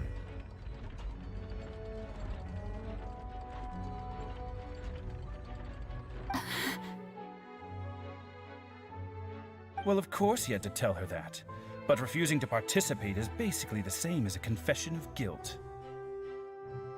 She's just staring at the water without saying a single word. What's going on? Is she really planning to... that's not what we thought she would... Due to the inherent risk of the test, Lady Farina, you may... Ooh. Hey! Oh, she actually did it. I'm fine! Look at me, everyone! My hand is still here! I haven't been dissolved! Will you believe me now? I really am your Archon! I'm nothing like a normal human who would fall apart as soon as they touch this water! Really? Was this not the most obvious thing in the world? Miss Siegewin? If you're present, Miss Siegewin, please come forward and attend to the defendant. Oh, he called Siege Wing. Siege Win? Uh-oh. Don't be nervous. It'll just take a few seconds. That should be enough. Please announce the results of your evaluation to the court, Miss Siegewin. Why that reaction to Siege Wing of all people? As everyone doubtlessly saw, Miss Farina was displaying symptoms of hyperventilation and flushed skin. These indicate that she was experiencing the adverse effects of exposure to primordial seawater. The extent to which she was affected is the same as other humans when exposed to primordial seawater of a similar concentration. Thank you, Miss Siegewin. Lady Farina, you may return to the defendant's stand. She is human. They severely diluted the water. Oh wait, what did she just say? I didn't get dissolved! Shouldn't that be enough to prove my innocence? No, that's severely dissolved water. Well, considering your tendency to run from your problems, we did originally prepare a direct sample of the seawater around Poisson. However, after extensive discussion, we exchanged it for a sample that is not concentrated enough to dissolve an actual human. After all, on the off chance that something entirely unexpected might occur, we don't want anyone else to lose their life to the sea. Yeah, so out of regard for Farina's life, you secured a low-concentration sample and asked the head nurse to serve as an expert witness. It's a great thing that the direct sample wasn't actually used. Farina could have... I can't believe... You... Oh, damn. But what's going on here? Farina can't have known the consequences of touching seawater, or touching that water as a human. This too is unlike how she usually acts. Unless it's actually more important for her to keep up her facade than to save her own life. But hadn't she given up on everything a long time ago? Listen to me, everyone. Please don't give me such cold and disdainful looks. What happened just now didn't prove a single thing. Think about it. How can you conclusively prove that an Archon can't also be affected by the primordial seawater? Also, if I was really just a human, why would I dare to just put my hand in that kind of water?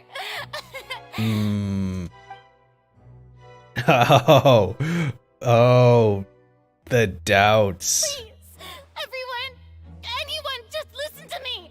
I swear, I really am your Archon.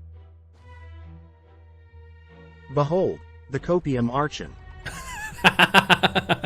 The Archon of Copium.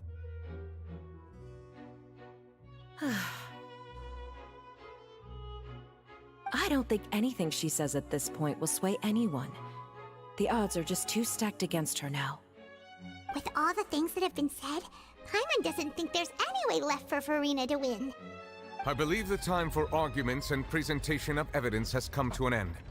If there are no objections, we will move on to the final judgment.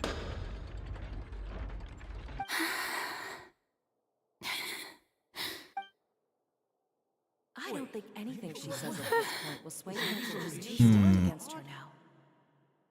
There's more here than what we see.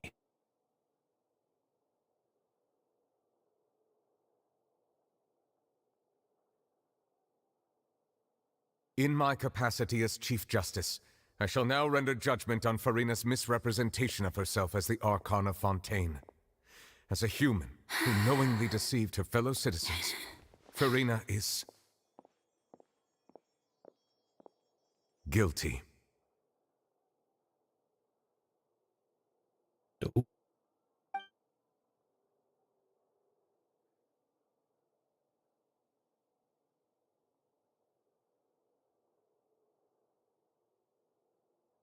We shall now turn to the Oratrice Mécanique d'Analyse Cardinale to render the final verdict on the charges.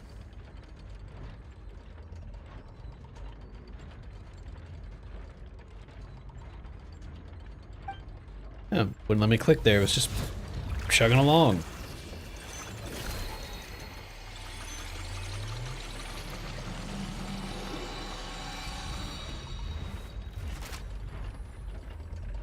According to the judgment of the Oratrice Mécanique d'Analyse Cardinale, Farina is... Well, what's wrong? What's the Oratrice's verdict? It can't be. The Oratrice just declared Farina to be innocent. No, the Oratrice also displays a guilty verdict. Isn't that correct then? However, the exact wording of the verdict is thus: the Hydro Archon, guilty to be punished via the death sentence. The death sentence? That's actually one of the available sentences? I've always thought that it was just a myth. We literally had a guy who was serial murdering women. And straight the fuck up, we did not get a death sentence for him. We just got him called guilty. What the fuck? The one and only time the death sentence has been handed out at the court. And it's been given to the very person we've worshipped as the god of justice? What an unexpected twist. I think that, that's got some issues. Death by the Oratrice? We just wanted to use the trial to show her the seriousness of things so she'd tell us the truth. How did things escalate this quickly? Yeah, fuck off. It's what you This do. outcome is indeed quite You strange. just don't have to listen to what a According fucking to Fontaine's thing current does. definitions of justice, as well as its recommendations for criminal sentences, Farina affected it? She could is have. sentence really appropriate for the crimes that have been committed? Yeah, even Vache wasn't sentenced to death by the Oratrice. You know, the real evil mastermind behind the serial disappearances case. What's more strange is, instead of Farina, the Oratrice rendered the judgment on the Hydro Archon. Indeed. Not only is Farina's sentence overly excessive, the very point of our trial today was also to prove that Farina has never been the Hydro Archon in the first place. Which is what we Now, determined. The Oratrice seems to have deliberately invoked the title of the Hydro Archon. What does this mean? I think it's time we go ahead and take a look at that trap door that was in the back end of this sucker and find out who's inside making it tick. Excuse me, if I may interrupt. Hey, Fremine! Wait. Boy, why are you talking? The trial still going? Fremine! Huh, you finally made it. I assume this means you've completed your mission? Mm-hmm. Any mission Father assigns to me will always be top priority. Alright. You're a good boy. With some help with the other Fatui. Oh! We found it! First prophecy slate? Wait. Huh. So the knave privately arranged for Fremine to try and find the missing slate. Did my dude just deep dive into the sea to find that looked sucker? Everywhere and finally found it at the bottom of the Yeah. sea. It took me a long time to get around some dangerous stretches of water. But has the trial already concluded? Then doesn't that mean I've come too late? Oh no. Father will be disappointed in me. Don't worry, the mystery hasn't been resolved yet. It's still not too late for you to shine. Thank you for your hard work, Mr. Fremine. Please allow me to review the record left on the slate.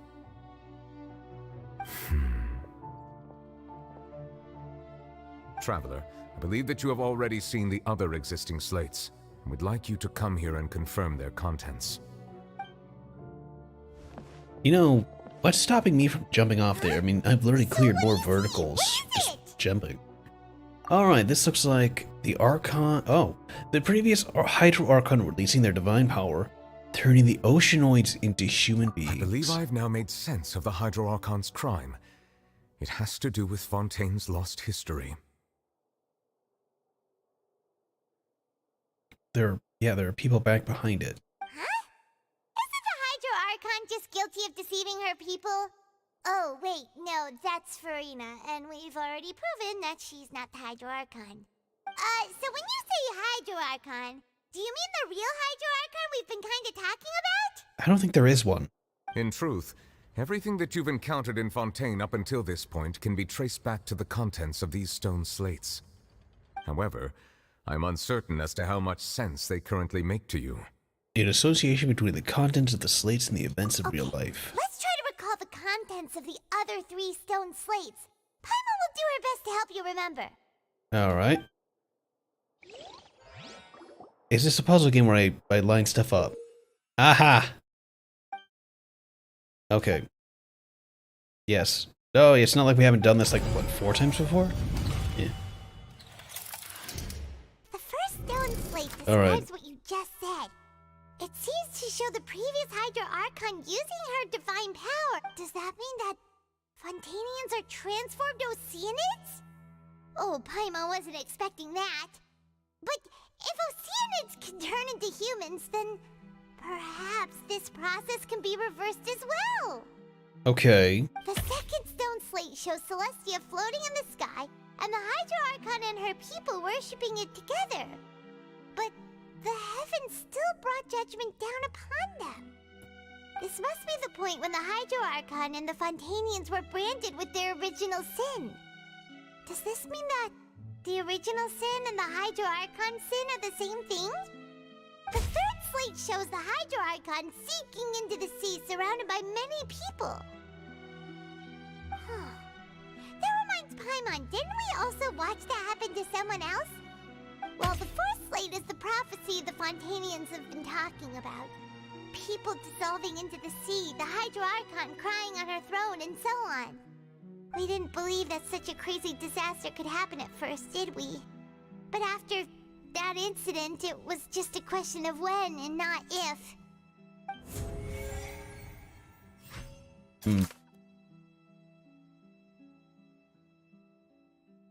Okay, let me see here. History in the Future, first piece, original missing, shows the former Hydro Archon using divine power to turn people into truth. No, we don't care about you anymore, child. Interest the Primordial Sea. Push back.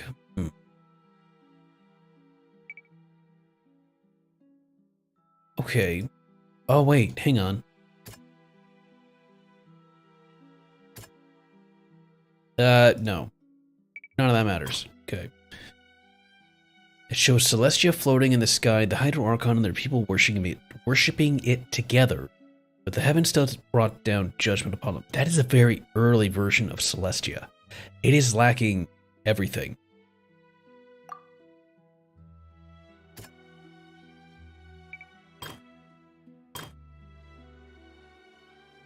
Okay, we know about this one. No.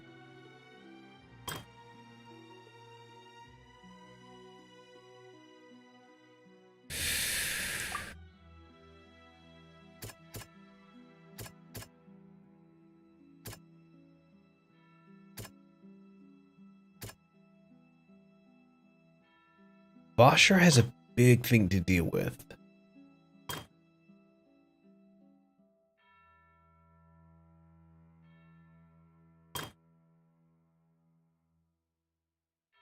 The real events related to the prophecies on the prophecy slates. The original sin would be to create them. That doesn't sound cool. Yeah, I didn't think so. That doesn't sound...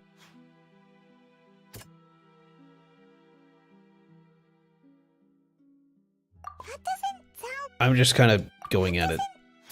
Because it doesn't make sense. Oh, with Farina? What is about to take place has all happened before. The true sin of the Hydro Archon that Nervalette mentioned, and the original sin cast down on the people of Fontaine by Celestia, as recorded on the stone slates. Okay. Sentence to death. Okay, that makes no sense, but we're rolling with it. What he said made sense. The fact that we had to select it didn't. Okay, so her giving up power to the Oceanoids.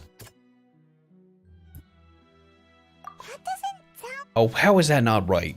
It literally came to pass, unless that's supposed to be that one. Fine. Alright, let's see here. I'm betting this one is with Bosher. How is that not Bosher?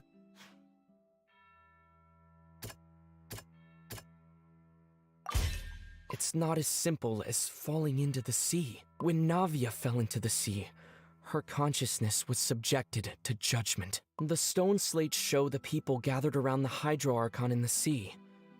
Could that be alluding to the same thing? Okay, we already know that the Hydro Archon is super dead, but still. Alright, I'm just... Fuck you. From the case of the serial disappearances of young women that Fontainians can be dissolved in primordial seawater. And the first stone slate tells us that long ago, the Hydro Archon used her power to turn Oceanids into humans. This might be the reason that Fontainians can dissolve. Okay, so they're turning back into Oceanids. And then this one is the T. That doesn't sound quite right. Let's think about... The prophecy from the stone slates found its way into society.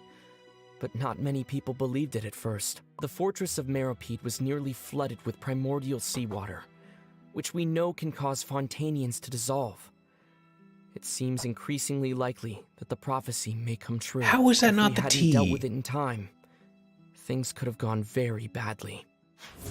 How is that not the T? That is the T. They'll dissolve into the primordial sea, but won't cease to exist. Their essence will flow in the seawater, converge, and take the form of an Oceanid. The Hydro Archon was sentenced to death in court, shocking everyone present.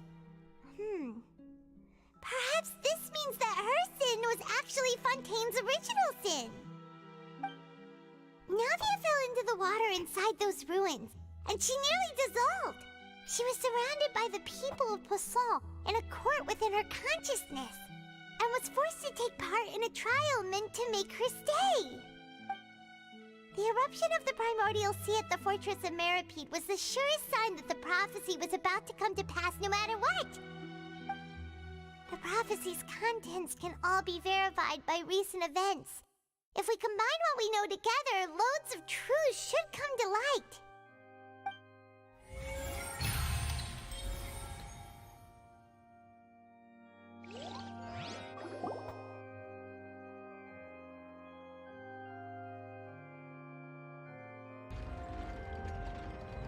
Huh? Oh, Paimon gets it now! So that's how you can make sense of it. But then it feels like we're going to have to share some truly shocking revelations. Yes. Let's hear them. The first slate reveals that Fontaines are not real humans. Incredible. Linny, did you hear that? We're not real humans. All Fontainians were originally created by the late previous Hydro Archon, with Oceanids as their basis. The evidence for that can be found in how only Fontainians could dissolve in primordial seawater, and how all the girls Vacher dissolved were also turned into Oceanids. Oh, and according to Navia, when she was about to get dissolved, she also saw everyone gathered around for a trial, all of them in the shape of Oceanids. Indeed. The second slate reveals that the crime of the Hydro Archon was her creation of the Fontainians from Oceanoids. And it follows from the content of the first slate that she probably angered Celestia by creating humans without prior permission. Oh. That can also explain why the Oratrice judged the Hydro Archon to be guilty. It's to account for that ancient sin. This is all based on fucking Celestia of all things. The Hydro Archon's true sin was creating us? Because Celestia is a bunch of assholes, and they don't like people doing stuff outside of what they say.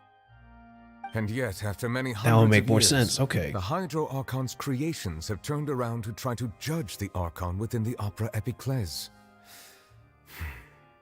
The twists of history are often the most unexpected of all. As for the third slate, I am still convinced that it should come after the fourth. Yeah! Isn't the image here just like when Navia fell into the sea? So wouldn't it be trying to show the image of the Hydro Archon also falling into the sea once the prophecy has been fulfilled in the fourth slate? The fourth slate depicts the fulfillment of the prophecy as it is already widely In the known. end, the people will all be dissolved into the waters, and only the Hydro Archon will remain weeping on her throne. Only then will the sins of the people of Fontaine be washed away. Did Paimon get all that right? You've made some keen deductions. I must say, given how much you still don't know, it is impressive that you've already managed to connect so many pieces of the truth. However, while you were able to decode all the information on the slates, they've also been etched with an additional layer of hidden information using a different power source. When we were at the ruins, I tried to decipher the hidden information recorded in the slates. But since we only had 3 slates at the time, I was unable to come to a full conclusion. Now that the slate collection is complete, I shall make another attempt to decipher the narrative recorded within. If everything goes well, we should finally be informed of the unadulterated truth.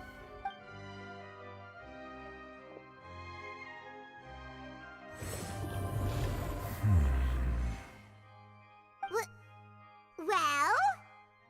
Did you get it? I believe I should share this truth not only with you, but with all the people of Fontaine as well. I will try to briefly summarize it for you. Your hypotheses regarding the origin of Fontainians and the sin of the Hydro Archon were both correct. In the Fontaine of old, the previous Hydro Archon sensed the yearning of her Oceanid familiars for life on land.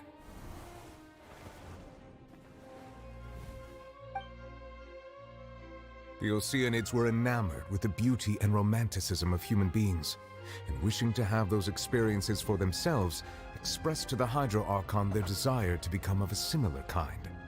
However, even though water as an element is intricately linked with the power of life, the Hydro Archon, as one of the 7, did not possess the authority to create a new form of human life. Not one to give in, She eventually found a way to create permanent humanoid bodies for her familiars by appropriating the power of this planet's primordial sea. She poured primordial seawater into the Oceanids' blood vessels, creating humanoid mimics in the process. But if Fontanians were to ever come into direct contact with water from the primordial sea, the power within their bodies would escape these artificial restraints and return to the sea. As a result, their forms would collapse, and they would be reverted to their original forms as Oceanids. Of course, the Hydro Archon never received permission from the heavenly principles to create a new human race. And thus, the Hydro Archon and all of her creations came to shoulder the original sin of appropriating the power of the primordial sea. That is the true history of how the people of Fontaine first came into being. So we were all Oceanids before we turned into human beings? That's way too much information for me. I think I'm just going to pretend that I never heard a single thing. I suppose that's an actual true If effect. that's the truth, we can't let the Hydro Archon be sentenced to death. After all, her only sin was creating us. This really might be too much information for your regular Fontanian, but it does answer a lot of our questions. Alas, your hypothesis regarding the third and fourth stone slates was inaccurate. The slates' respective positions are, in fact, correct. So they are in the right order. What is the third slate supposed to represent then? A key point of the visual on the third slate is how all the individuals depicted in the water are humans rather than Oceanids. They have not been dissolved, which implies that the water depicted in this slate is not water from the primordial sea. The nation of Fontaine is the nation of Hydro, as well as the nation of Trials and Justice. Instead of being the literal element, the water in the scene symbolizes judgment and justice.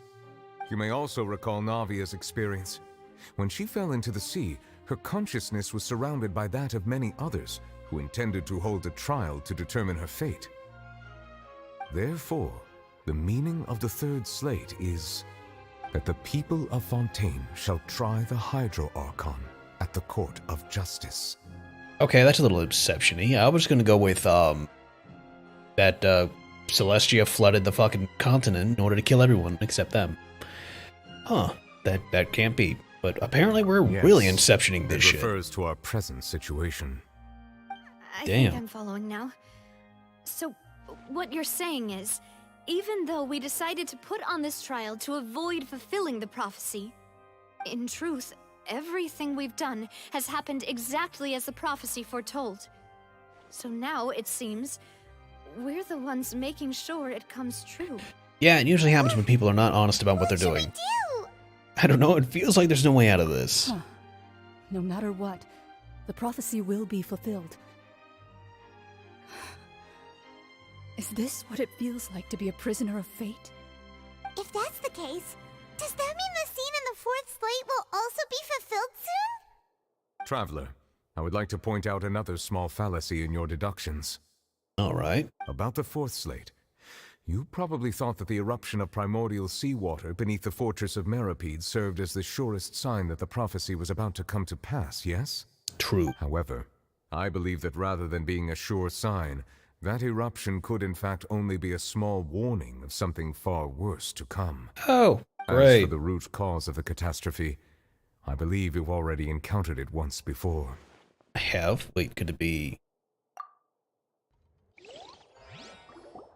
Oh. It's This Celestia. eruption was just a small warning of the things to come. We must find the root cause of the disaster. It's midnight. Almost there. Sorry. I know I'm yawning. I just wasn't expecting to go this long. If I hadn't fucked up earlier, I would be fine. Okay.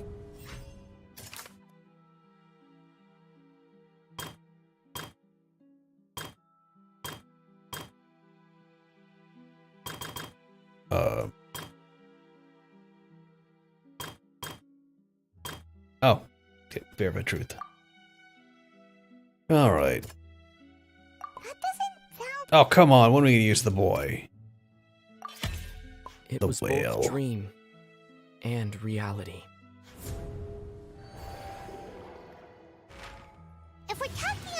true culprit, that could only be that thing inside the primordial sea, right? Yeah, because I The talked about truth, the original sin, the trial, and the root cause of the disaster. the giant fucking narwhal that's inside the primordial sea.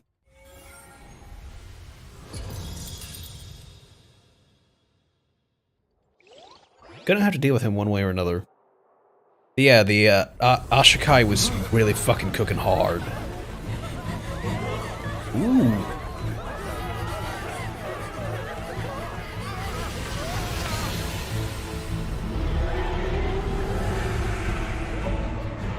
No, he's not that big.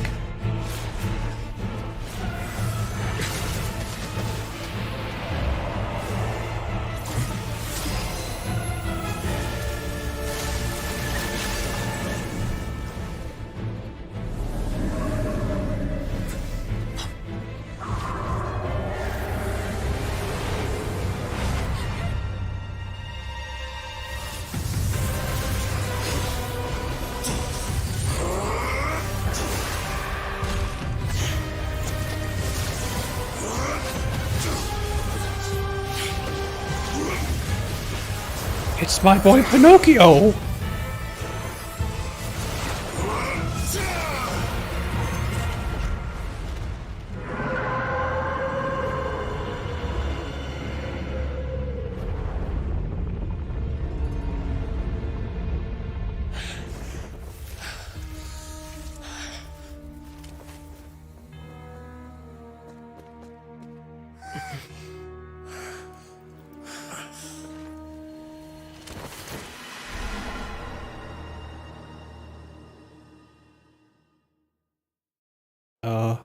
Child, whenever you want to come back, my bro. That was way too close! How did that thing just burst into the opera house? Wait, was that the huge whale you saw in your dream? Yeah, that's right, and I'd wager that was also the one that child saw when he was young. So we've met it at last. I understand very well why it has chosen to make an appearance here. That whale does not belong to Tevat.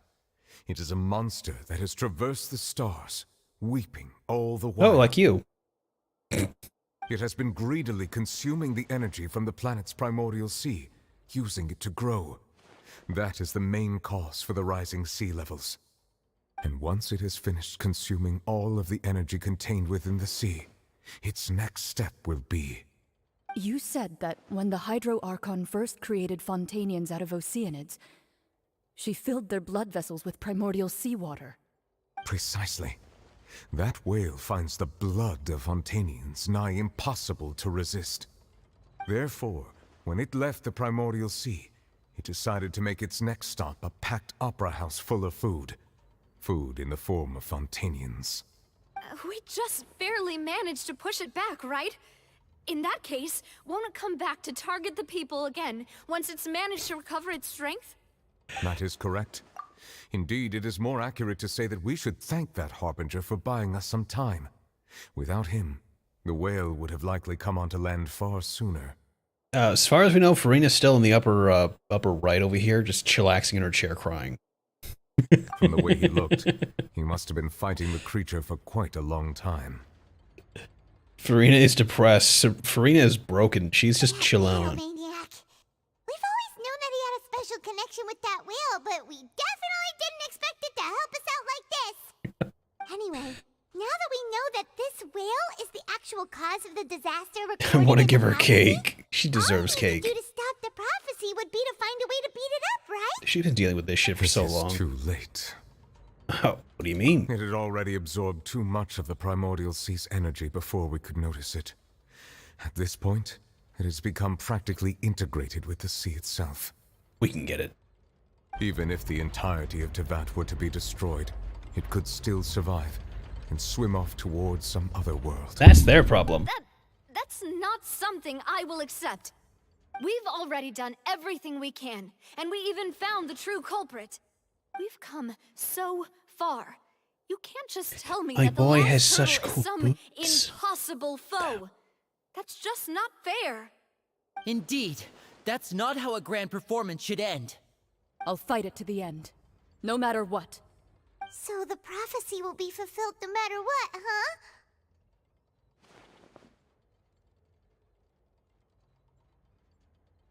The prophecy. Yes, what has been prophesied will be fulfilled. You may view such things as the history of the future. After everything is still turned out like this, we couldn't fight against fate. Wait, but if this is all about fate... Just as prophecies are usually only the future as seen from the perspectives of the gods, could things be happening in hidden corners where the gods' gaze does not fall? Ultimately, fate shall serve as your only guide, no matter what will happen in Tevat's future. All you need to do is to play your part. Could it be that even if the prophecy would be fulfilled, there would still be a way to save everyone? Did I miss something? Wait, I forgot about Farina? What did she wanted to say? What was her real secret? Yeah, we did kind of gloss over that when we broke her. Oh, the Oratrice is kicking on? What's happening with the Oratrice? I believe it is preparing to carry out the death sentence.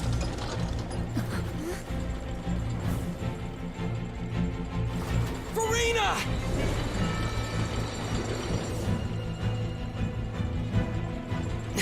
No, I still need answers.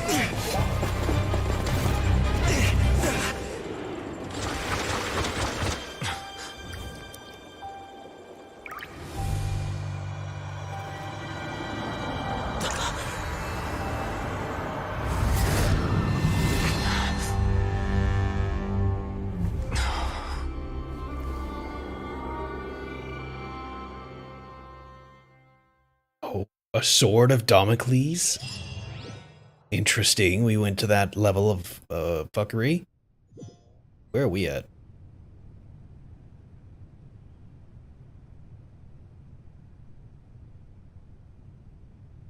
Everyone's gone. Huh. You. Farina? That's a Sorry. weird name. That shocked expression on your face is just too amusing. I couldn't help myself. You are not Farina. Who are you? Ah, the sweet sound of bewilderment. Marvelous. A sure sign that my attempt to deceive everyone was a resounding success. But to answer your question, I am Focalor. You know, the god. Focalor? Why did you deceive us? Oh, that wasn't my goal, of course. Goodness, no. But I had to fool everyone else too, if I was to stand any chance of deceiving the heavenly principles. Deceiving the heavenly principles? It's all because of that pernicious prophecy. Dreadful, wasn't it? Everyone doomed to dissolve. Fontaine condemned to be flooded. One was not amused. In fact, one was positively bemused when that problem was thrust upon me by my dearest predecessor. That's the former Hydro Archon Egeria for the uninitiated. It hardly gets more disastrous than a preordained national catastrophe. This is Genshin Galaxy Brain. It is like 1,000 She Genshin knew full brains well all that the mixed together in a prophecy would blender. surely come to pass. And as one of the seven, she also knew full well that one defies the heavenly principles at one's peril. So yes, as you have no doubt surmised, it was a rather impossible situation that I found myself in. I spent a terribly long time mulling it over, alone on the ocean floor. And I was almost growing barnacles by the time I finally realized there was only one possible solution to this confounding conundrum. I had to outwit the heavenly principles, allow the prophecy to be fulfilled, ostensibly at least, while saving everyone at the same time. I'm a genius, I know. I can only assume that's why Egeria chose me as her successor. Although, looking back now, it was hardly the inheritance one dreams of. Between the task of saving the nation, the quotidian duties of the Hydro Archon, and not to mention the original sin of creating a new race of humans, I dare say she left me quite a colossal mess to clean up. But one can only play the hand one is dealt. I did not choose this, any more than I chose to be one of her Oceanid familiars. So you were also once one of the Oceanids, transformed into a human by Egeria's hand. Yes, I was. I always dreamed of becoming human. And I still do, even now. In my eyes, to be human is to be part of the greatest opera ever known. After becoming a god, I separated my divinity from my body and spirit, leaving behind only a self that was as naive and bewildered as my past self on her first day as a human being. The me you see before you now is that divinity. And the human counterpart I left behind, I named Farina. She could feel joy, sorrow, and everything in between. She could be as vain and conceited, or as meek and vulnerable as she wished. Her strengths were of a kind only a human could possess, as were her shortcomings. But in my eyes, Farina's humanity was what made her perfect. She was perfectly human in every way. The person I always wanted to be. Anyway, so then I cursed her. All part of the plan, of course. The plan to deceive the heavenly principles. Do you still remember the final scene of the prophecy? The Hydra Archon, alone, weeping on her throne. In order that the prophecy might appear fulfilled, I invited Farina to be an actress, to play the part of the Hydro Archon in the prophecy. Under the curse I placed on her, so long as I, Focalor's divinity, continued to exist, she could not die. But nor was she free to live her life in the pursuit of happiness. Instead, she was forced to take the stage in the opera house, to embrace the role of leading lady, to forever play the part of the god from the prophecy, all to create a deceitful appearance of that prophecy coming to pass. I suppose now you probably understand why your court is called the Opera Epiclese. But Farina is only human, isn't she? Even though she has had a long life, her mind is no stronger than that of any other ordinary human being. I cannot begin to fathom what she has had to endure. It must have been torture for her. It has indeed. And although she is, in a sense, me in human form, I most definitely owe her an apology for it. It's been 500 years, and all along, she's been playing her part in the most unimaginably long, unbearably lonely, and agonizingly painful opera of all time.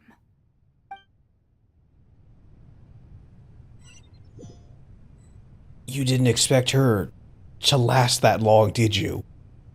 Like, holy shit, I really don't think she expected her to live that fucking long. I came into oh, no! With sufficiently strong hydrosensitivity, I could form an emotional connection, just like I did with the Oceanid, at the Fountain of Lucine. Wait, could this be Farina's inner world? Farina? What is she doing on stage? Wait a minute, that probably isn't Farina. It's likely a reflection of her inner self. If I can directly speak to that self, I might be able to easily get what I wanted to know. I came here for answers. Either way, this opportunity is not to be missed. Let me try talking to her. She just said she wanted her to live that long. It was a part of the plan. To live 500 years? Or was it to just, you know, live long enough for her to function? No.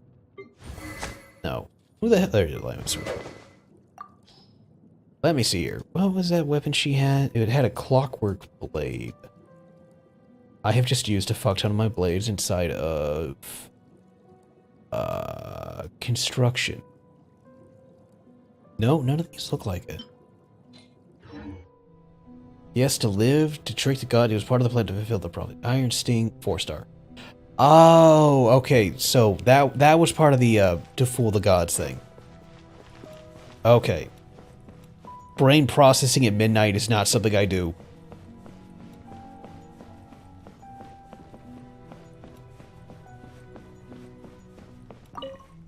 Time is, it is 12:07. Oh my god. Oh, who permitted you to come onto the stage? Now, I understand your admiration for my august self, but I must ask you to keep to the rules. I love how this is Farina. It looks like the other one was Farina. All right. It is not my intent to reprimand you. Don't look at me, don't look at me. State your name. Just be off with you. Do not distract me from my performance. But Oh, do let not stage jest. lights go off, please, if just for 1 second. I am Focalor. The eyes of countless That way I can become Fontanians myself are upon again. me. I must, at all times, display the utmost elegance and nobility. Something's off, there's no getting through to her, even if her heart... Wait, even if her heart of hearts, she's still playing the role of Hydro Archon. What sort of resolve she must have that even in her inner self and in subconscious would have to be such an impenetrable defense? That's probably the curse, honestly. And the fact that she's doing what she can do to... Dear audience, the performance is experiencing a technical Shackles. difficulty, but worry not. The guards shall resolve it soon.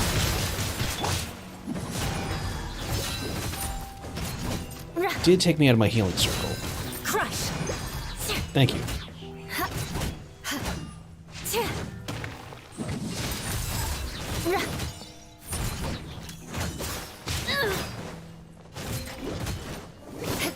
Touché. There we go. Alright, well that's all I'm dealing with. That'll be easy. I'm currently slouched. I need to sit up. I slouched in my chair just sitting there and I covered the health bar with my phone. Alright. My contacts and eyes are drying out. Hey, what gives? The audience is still watching me, you know. Guards? Wait, where are the guards? Guards! Reboot! Born of ice. Beg for mercy.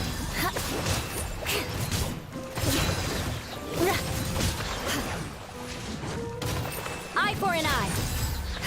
Oh, the second one missed, man.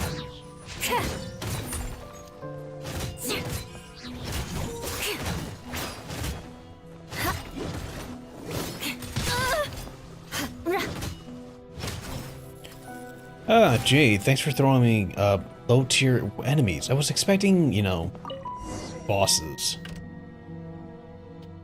Fucking whale again. That's all the spotlights turned off. In Farina's heart, they must have symbolized the eyes of her people on her. Speaking of which, I think I've just received some sort of signal. Was that her true voice? A ticket. When did that end up here? The golden ticket. We're in, Charlie.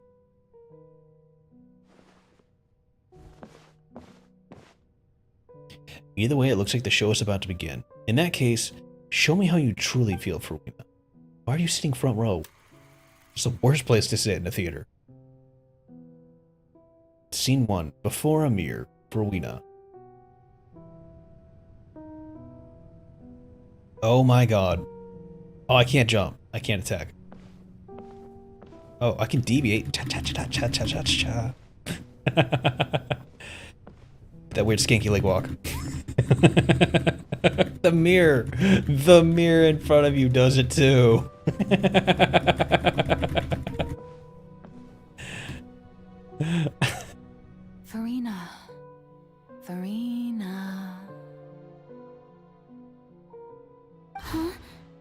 Who's that? Who's calling me? Where are you? Be not nervous. Be not afraid. I am before you. Wait a moment. You're near me? How can this be? Mirror you, huh? You know what? That's not bad. Let's go with that. Mirror me. What do you wish to say? The prophecy. Have you heard of it? What prophecy? Wait. I know. I think. I don't know why, but it's in my head somehow. The people will all be dissolved into the waters, and only the Hydro Archon will remain, weeping on her throne. Only then will the sins of the people of Fontaine be washed away. Oh, very good. You know it well. What's going on? I can't seem to remember anything clearly. The only thing I know for sure is this prophecy. Will it really come to pass? Yes, it will. And that is why I've come to you. Disaster will come to Fontaine sooner or later. Things will develop just as the prophecy declared. There is no escaping it. But doesn't that mean everyone will die? I'm a Fontainian just like them. Will I dissolve too? Oh, don't worry. Magical meetings exist in this world precisely to give people a chance to turn things around. It is the reason why you met me today. I will tell you how to save everyone, but you may have to suffer somewhat. Oh, so there's still hope after all. Goodness, you frightened me. You spoke so much and with so much certainty. As for the suffering, well, I will admit that the first thing that came to mind was, why do I have to be the one to suffer? But if the prophecy will come true, I'll also die anyway, right? So if I've already met you as my magical meeting in this world, if there were scales, with all the people of Fontaine on one side, and my pain on the other, is it not obvious where the scales should tilt? You truly are the perfect human, my ideal. I suppose this would also be the justice that belongs to you. Huh? Don't worry, it's nothing. Listen well. Fontaine has just lost its Hydro Archon. I need you to play a role, that of the new Archon. Play as a god? That's right. You must begin a never-ending masquerade. You must never let anyone suspect your identity. If you can keep it up, then I shall have my way of defying this prophecy. But should your identity be revealed, then all hope will be lost. But how will I do this? A human assuming the role of a god without being exposed. Don't worry. What you must do is not to turn yourself into a real god. You simply need to play the role of a god as humans imagine them to be. Being a human yourself, I'm sure you already know what such an entity would be like. Remember, your true challenge will not be pursuing divinity, but contending against humanity. That does explain a lot. I understand, but I'll try. This I'll explains try more to than do what we were this. dealing with earlier. So, how long am am I going to have to play this role? Me playing this To before bed is accomplish just going to this sit there in mission, my fucking memory You and will just have to stay process on the overnight. stage for many, many years. You will endure and not grow old until your task ends. But I promise you, all will eventually end in a magnificent and dramatic trial, and everyone will be saved. A trial, huh? How exciting. I'll be looking forward to it. Scene 2, Ascension speech for...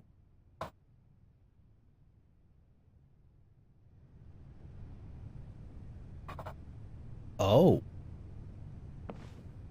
Oh, I was hoping you'd see my ass just sitting in the fucking crowd. That would've been gold. Just Aether or me just chilling out over there.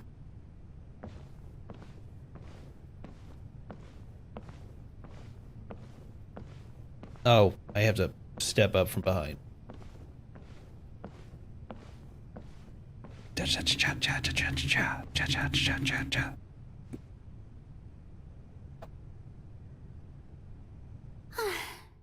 Maison Cardinalise has announced my accession, but this is my first time facing the people. What should I say to most appear like a god?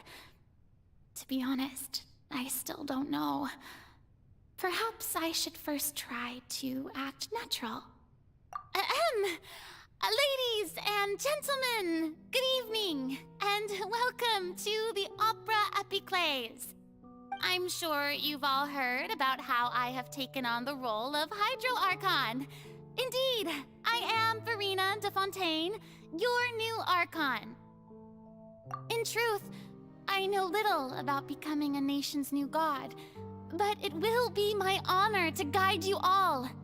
As the god Focalor, the god of justice, I shall do all within my power to lead you into an age of fairness and justice.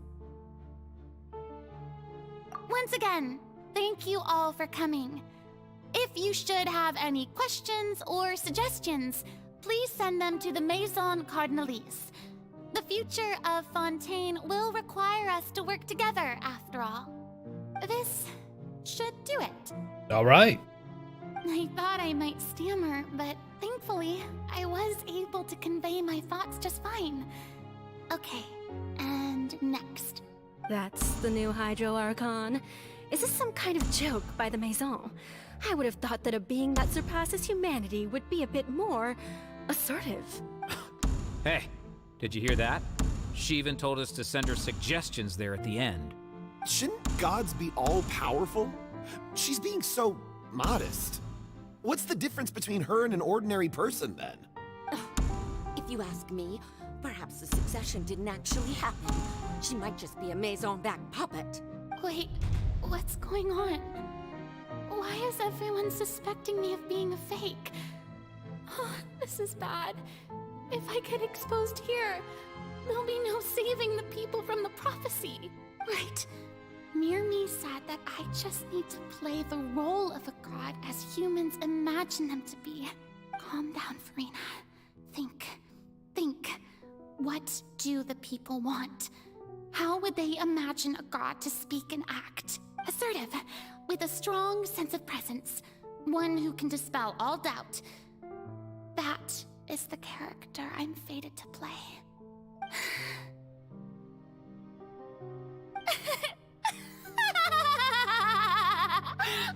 Oh, very good, my people. Only ones such as you are deserving of my rule.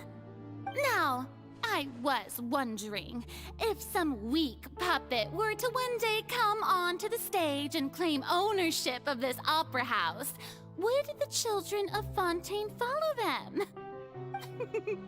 Well, it seems that you would all see right through them. Having passed my test, you are qualified to witness wondrous trials alongside my august self, here in this opera house. You may consider my previous act a door gift of sorts. I thought it was a debut that suited the atmosphere. All right. All Let right. us be reintroduced. Ah, so that was just a performance. How could I have forgotten that we were inside an opera house? Her personality. It's quite shocking, to be honest, but I suppose it's a better look than before. Such a fascinating and bold deity. How wonderful. Our future may yet be bright after all. It seems I've turned them around. Best follow this flow and restart my accession speech. Resolutely with conviction? Oh. My dear people, whether you acknowledge me or not, whether you trust me or nay, I say to you, keep faith in your ardor for justice. We have heard it said that this nation's sins can no longer be washed away. Well, I say that Pure justice turn is up most the fragrant drama. when it blooms amid sin. Turn up the drama. This theater child is really going at it. The scales of justice should not weigh heavy in the hands of its God. On one side, it must carry fairness and justice. And on the other, praise and applause. You will learn May to fear law me be the in prayer time. on our lips. May judgment be our worship. Close Let plate. us light the fires and drink to the future of Fontaine. End speech emphatically. No trouble in this world that justice cannot solve. All that is needed is for you, my people, to believe in it, heart and soul. So long as I, the Archon Focalor, stand within the Opera Epiclese, so long as I stand before the Oratrice, I shall even judge the gods of this world! Only to be judged herself.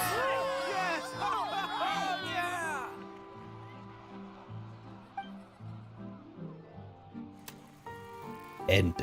Scene 3, Opera House, Farina.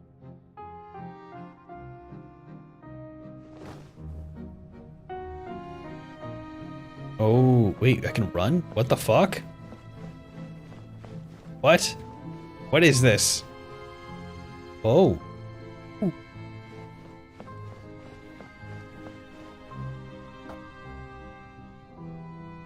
Lady Farina, here are today's case reports, as well as a summary of the follow-up for your perusal. Come now, was I not just at the Opera House in person? Leave these kinds of things to Neuvillette. Besides, none of these trials were the one that I'm looking forward to the most. If I may be so impertinent, what kind of trial are you truly looking forward to? A magnificent, dramatic, and wondrous trial. A trial to end all things. How could you hope to understand?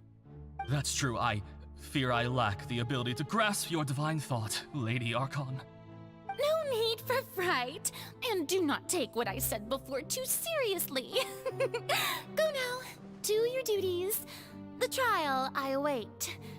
It will come one day. Yeah, she just wanted out. Like, fuck. She didn't want to deal with all of this. She just got locked into it. Lady Farina, I don't know what to say. Thank you for agreeing to see me. No need to thank me. Or rather, thank your own sense of perseverance instead. Long have you stood in line to meet me, have you not? Oh, I'm afraid that's just an inevitable consequence of my divine charm. All right, Deoteria, is it? How is your son's illness? Uh-oh. You remembered me, and you knew of my family, too. He is doing much better now. In fact, he is far more of an ardent believer than I. He was the one who forced me to seek an audience with you, and to bring your words back to him. Oh, good. Very good. If this should happen again in the future, please do not hesitate to come and tell me. Go Going down to citizens' homes every so often, while not usual practice, should serve as a fine change of pace. Ah, you're such a gentle and wise god. Thank you once again, on behalf of my son.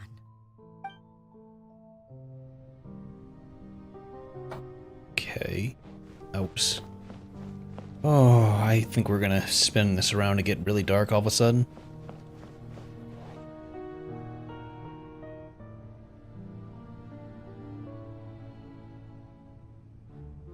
Lady Farina, here are the latest hydrological reports. As for the specific parameters you asked to take note of, I'm afraid things still don't look good. I see. It's as I thought then. As your god, I did already expect this, but I wanted to see how far your human wisdom would allow you to analyze it. All manner of signs indicate that the prophecy will still come to pass. Forget it. That's not something you need to worry about right now. Well, as I understand it, the Fontaine Research Institute is also trying to find a way to counter the rising water levels. Really? Have they found anything? I'm afraid that they haven't found any effective solution thus far. Is that so? Well, no wonder. This issue has reached the realm of the gods, after all. Still, their spirit is praiseworthy.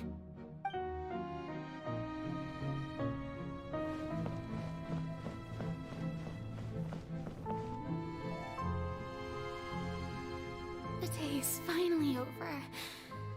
I haven't had a moment to breathe this whole time.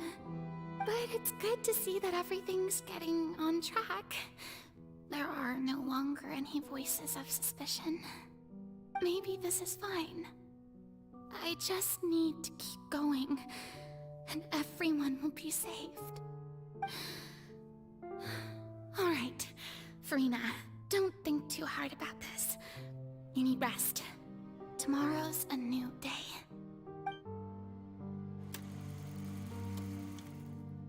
Opera House Farina, Scene 4. Oh my god. This is still ongoing. Lady Farina, here are the new trial reports for the latest cases, as well as a summary of the follow-up. There'll be no need for that. I've seen them already. There's no need to go back over scenes I've witnessed in person before. Lady Farina, I've waited so long for this. She's chance to tired. see you in this She's manner. done. Indeed, my dear, loyal citizen. This joyous moment is an honor for us both. Wonder how many years it's been. How long Lady Farina, it took. we're detecting significant hydrological anomalies near Poisson. Understood. Keep monitoring. Keep me informed should anything come up at the Institute. She left it to the Institute. I don't think I let anything slip today. I must show the people that there is nothing to worry about. I just don't know when these days will end.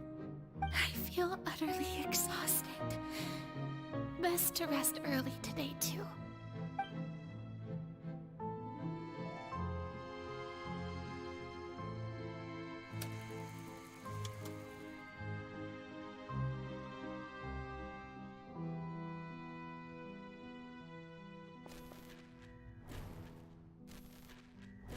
She's like me in my old job. Day in and day out, same thing.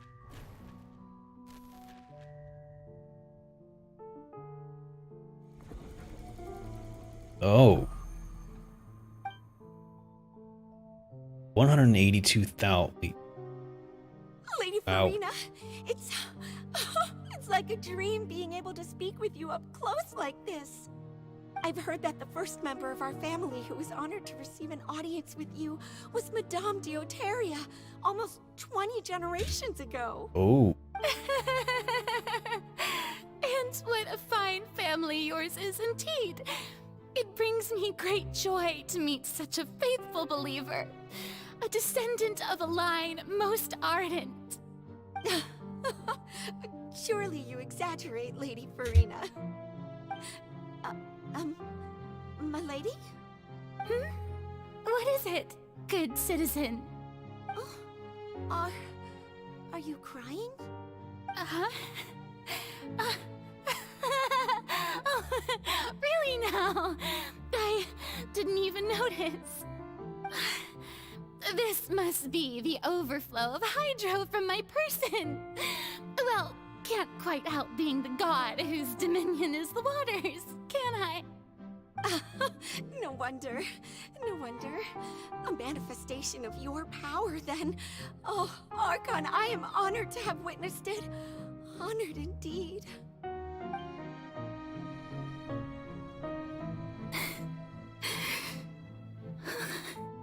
So interminable.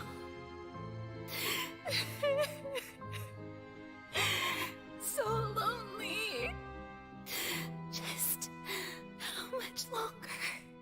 Hundreds of years must have passed by now. Perhaps the show Charles must Martin, go thank you on much for the for follow. hundreds more. Keep being awesome. I never imagined that it would hurt so much. How's Genshin going? Is this an event? This is the end of the main plot of 4.2. No. I have been going Perhaps I 6 reached hours it now? long ago. 5 hours. Today I didn't even notice my own tears. Holy shit, this is thick. I want to This tell is... someone, anyone about This is an This is... Would that not destroy all I've done so Oh. I've conducted so many investigations. Oh man, it's a lot to process right now. There's not even a sliver of hope that we might break the prophecy. But yeah, if you start up on Genshin and you're within 4.2's loading, you're gonna deal with this. It's gonna be a lot of cutscenes and a lot of time. To save Fontaine. Please, mirror me. You have to save. So if you don't want a spoiler, don't be watching. But oh, we have been like cutscenes for so long. Opera House, Farina, and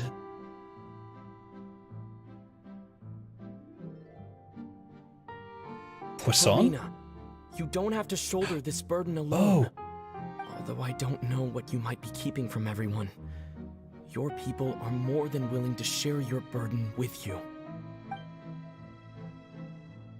Oh, that's my voice in this scene. Ah, damn it. This is great. I didn't think that this scene would be playing her. Share my burden. His never lasts very long. That's impossible. It was fated right from the start that this would be my duty alone. But even if your burden doesn't need to be shared, you can still choose to confide in someone. Just share it with me. I'm what you'd call a witness. A witness? Yes. That's exciting. How are you finding I've it? heard that you came to Tevat from beyond the stars, yes. In other words, you never belonged here.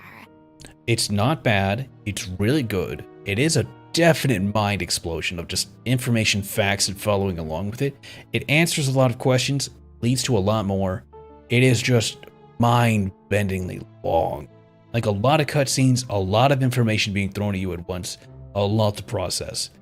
But it's good. Not quite as good as Nahida fucking with everyone good, but still really good. Like, this is far better than most of the other countries that we've dealt with. It's good. And if Tevat is, in its entirety, a show on a stage, then you're just a spectator, aren't you? If that's the case... He's right. I could confide in him, couldn't I?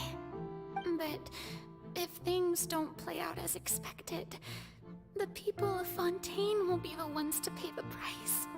No, Farina. You shouldn't be selfish. But what if it's really alright?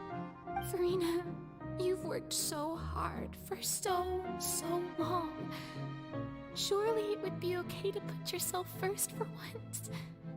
Just this once. Is it such an It sounds like you're really gonna do it. Congratulations on the affiliate. Thank you. someone in whom you can confide your frustrations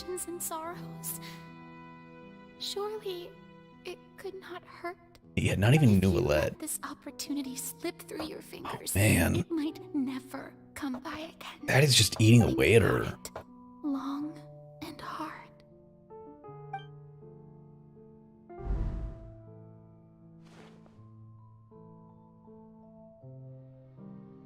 For 500 years, that's been eating away at her. Damn. And she didn't even get a chance to say it before we just fucking put her up there. Have nothing to say. I am Farina, the Oh. Archon of Fontaine. Everything will surely get better. Oh. To do, dear spectator, is to witness my performance until the curtains fall. We kind of slapped her down. Ooh. You chose not to confide in us. And that... Fine. Yeah.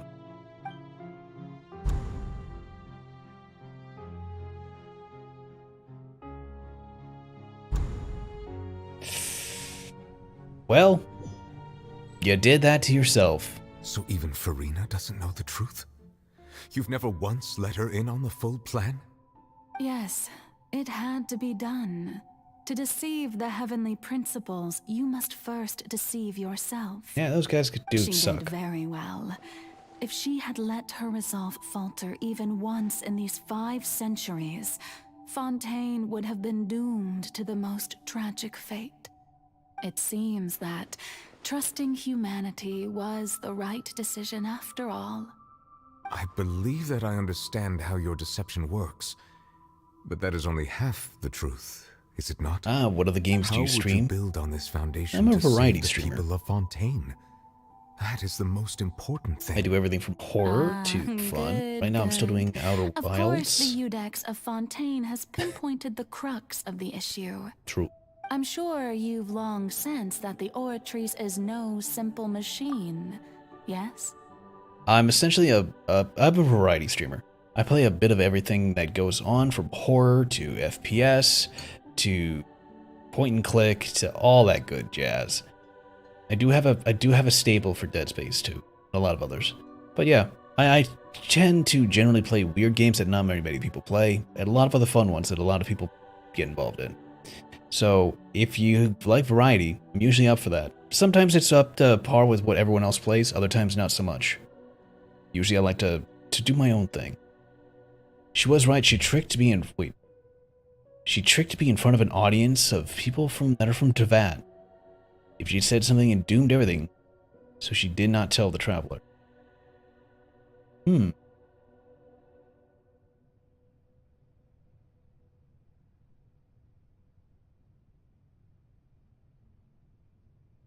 Oh, so that wasn't her loophole. Talking to him, who was an outsider of Tevat, was not a loophole, but more of a trap that would have ended things anyway, even though they didn't think of that. The wording of the prophecy. I wish I had my hands working, but the prophecy said that. Oh, okay, that makes more sense. Oh yeah, I might be able to do a laser etching stream. You guys get to see that laser working. If I could set that up again, it'd be a while. But yeah, let me continue. I've always suspected that it had its own consciousness. Mhm. And Lenny did mention that he heard a human voice within the core chamber. Oh. It now seems that that person was you, hidden within the machine all along. Am I right? And then I became one with the Oratrice, taking Fontaine's gnosis with me. Yes, it would seem so, wouldn't it? Alas, your understanding of this device still lacks sufficient depth. In truth, it is no enactor of justice. It is, in fact, a device created to kill the god of justice. I beg your pardon? Oh, you have it. And to be more precise, not only will the Oratrice take down the god of justice, it will also take down the divine throne upon which she has been placed.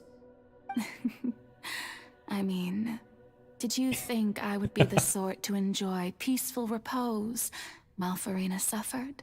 The best part My of work Genshin, over these last just having 500 fun. years has been to constantly Best part of it. accumulate indemnitium within the oratories. But really, some have already discovered that only a small fraction of the energy generated by the device was ever used to provide power to Fontaine. The vast majority had to be accumulated to enact this death sentence. It was all a part of your plan then? Both the trial and the sentence? Indeed. This power, accrued over 5 centuries, could have sustained Fontainians for millennia had it only been used for that purpose. Almost all of it has now been stored within the oratories.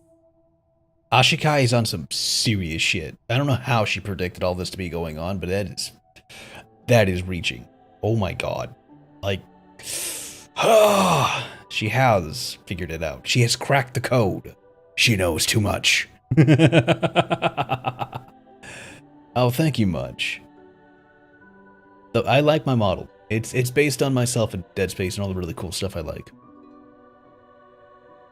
I had help designing it mainly from myself.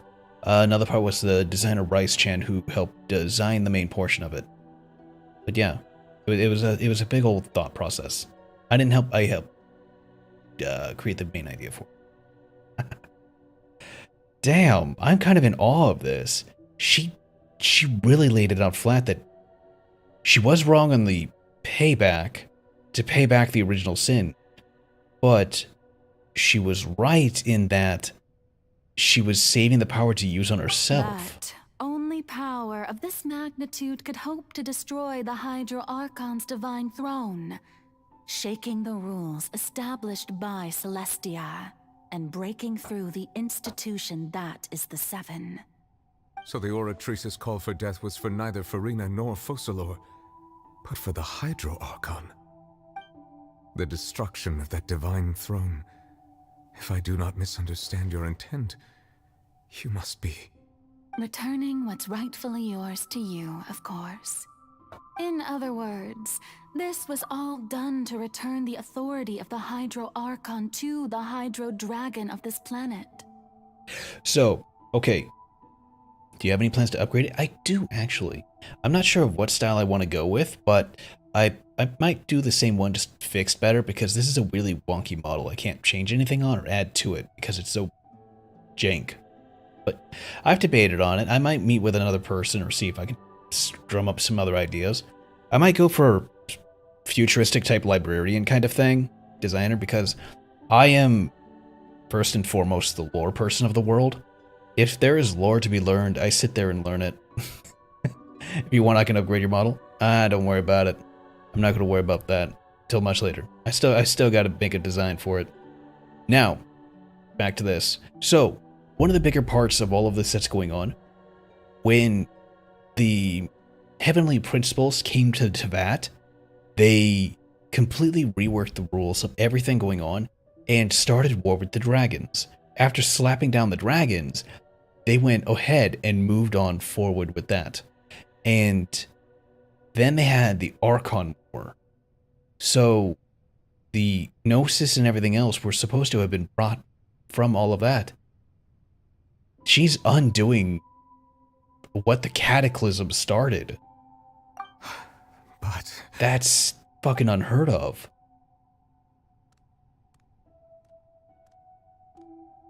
I mean, the closest was Nahida working with What? Apep. Getting sad again, are we? The authority of the ancient dragons shall soon be yours once more, O Hydro Dragon Sovereign. And this is the face you make. all you've done throughout the years is just so you can sacrifice yourself at the very end. I've never quite seen it that way, you know. Even now, I'm quite pleased at how well my deception worked.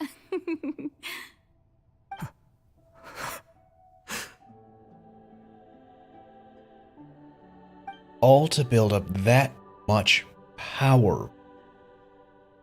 500 years. Hydro Dragon, don't cry. I must say, had it been within my rights, I would have loved to judge the heavenly principles themselves. Were they not guilty of essentially the same crime? Egeria stole the power of the primordial sea, and the heavenly principles stole the power you ancient dragons possessed.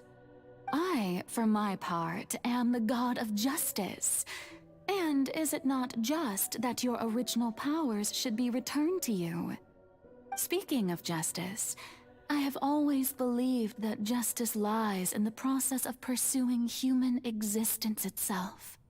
So, if the theft of the primordial sea's might was Fontaine's original sin, then, leaving matters of procedural right and wrong aside, the descent of the Fontanians as humans and their right to exist in this world would be Fontaine's original justice. In other words, existence was Egeria's justice, and to me, justice is the continuation of that existence. Defying the prophecy and ensuring that Fontaine's people shall live on, that should be the justice enthroned over all others. At this point, we, whether it be myself or all other Fontanians, have shouldered the burden of this sin for far too long. Iudex Neuvillette, the highest judge in our land, when you regain your full power as an elemental sovereign, what verdict shall you pass upon us? So when I was invited to the court of Fontaine to serve as Iudex, I see now that that was your idea too. All following according to her plan. I now understand the true purpose. She is insane to have thought of this all the way that through. I was uninterested in human existence. But these 5 centuries of living alongside them have gradually brought about mutual understanding between us. And I have even attempted to feel as they feel. You are a devious one, Focalors. Things being as they are, surely you know that I could never declare them to be guilty. Absolutely terrifying. Gonna have to say, this is probably the most terrifying Archon we've dealt with. The hour of my execution is almost here. For the sinner, the curtain call has come. I know I may not sound it, but faced with death, I find myself a little afraid. Perhaps this is one thing both gods and humans have in common.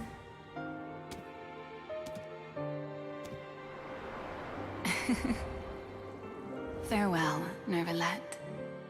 I hope you've enjoyed the part you played these 500 years.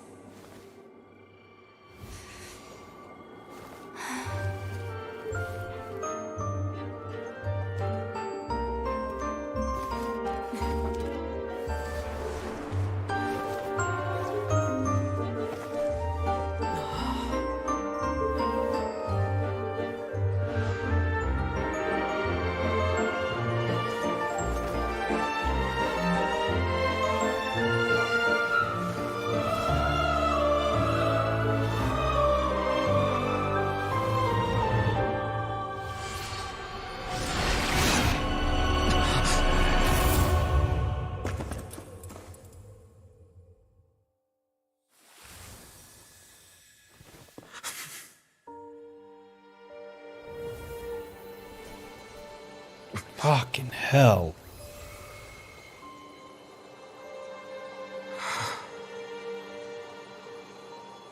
Yeah, F to pay respects. F for Focalors. Press F to pay respects.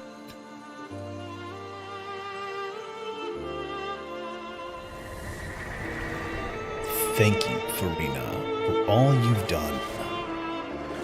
From this moment on, please live happily as a human, just as I wish we could.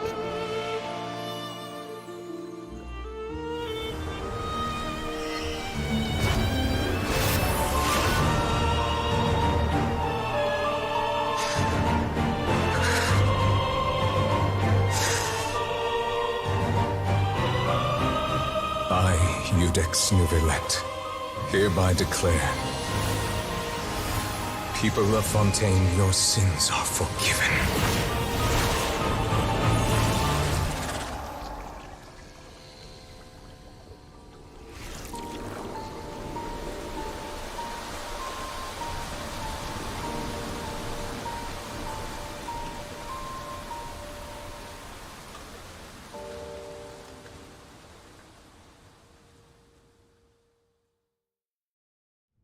You want to learn? Oh, that was Eula. Love it. I'm glad I didn't mute the character in the background when she's still sitting there talking to herself. What just happened? The world is holding still in that moment. Was that bright light some sort of misdirection? I have a feeling that something huge just happened. But since we're all still alive and haven't been dissolved, I assume whatever happened was good for us. It's time to end this. We must mete out punishment to that beast. Didn't you say just a moment ago that it can't be defeated? Oh, that's been taken care of. I have gained the strength sufficient to deal with it. Through certain means, I now have the ability to separate the power of the Primordial Sea from that creature. We should seize the opportunity to pursue our quarry. Wait, Aether, what are you asking about just Traveler, now? now that the oratories can no longer function, I require an executor to help me mete out justice. Alright, you mean The me? root of the calamities befalling Fontaine. The beast that enacts the prophecy. Its name is the all-devouring Narwhal. Come with me, traveler. The hour of execution has come. Oh, good. There's the end boss. At 12:53. I'm going to hurt tomorrow. I may not stream. If I don't stream tomorrow, then what I will do is on Friday I will continue more of the DLC. Outer Wilds DLC. I am going to hurt. But how are we going to do that? It's huge! Oh boy. I've already done my best to separate the power of the Primordial Sea from the Whale. Considering the size of the beast, I cannot reach the power source. Unless we can find a way to attack it from within. I shall share a part of the ancient dragon. We shall look for an opening together.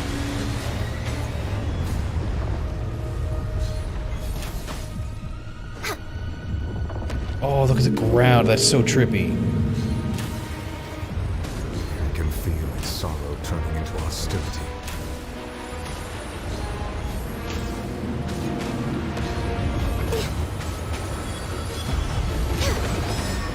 Yeah, I saw that laser beam coming at me.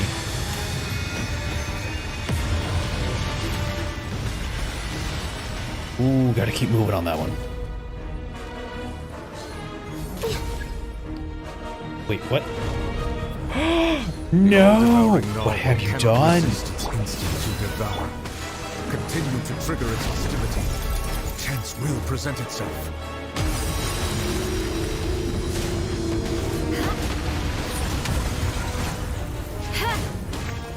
Oh, I don't have enough time to deal with your ass. Wait. Ooh, dodge that one.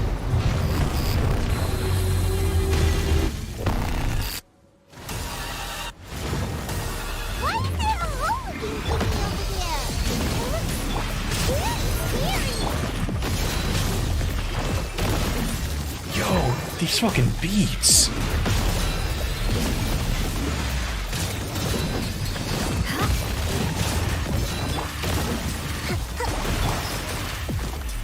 I have granted you my protection. Do not fear. Seize the moment and use my power to suppress its root from within. Shudder!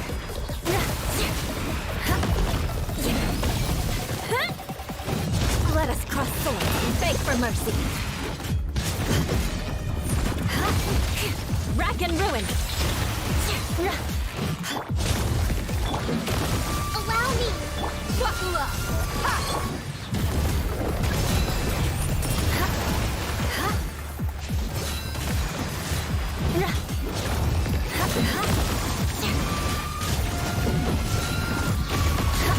speed.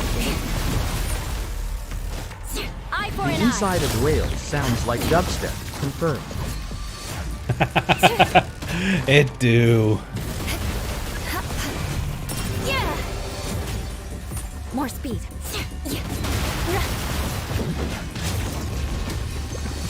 No touching. Rosman, rebuild.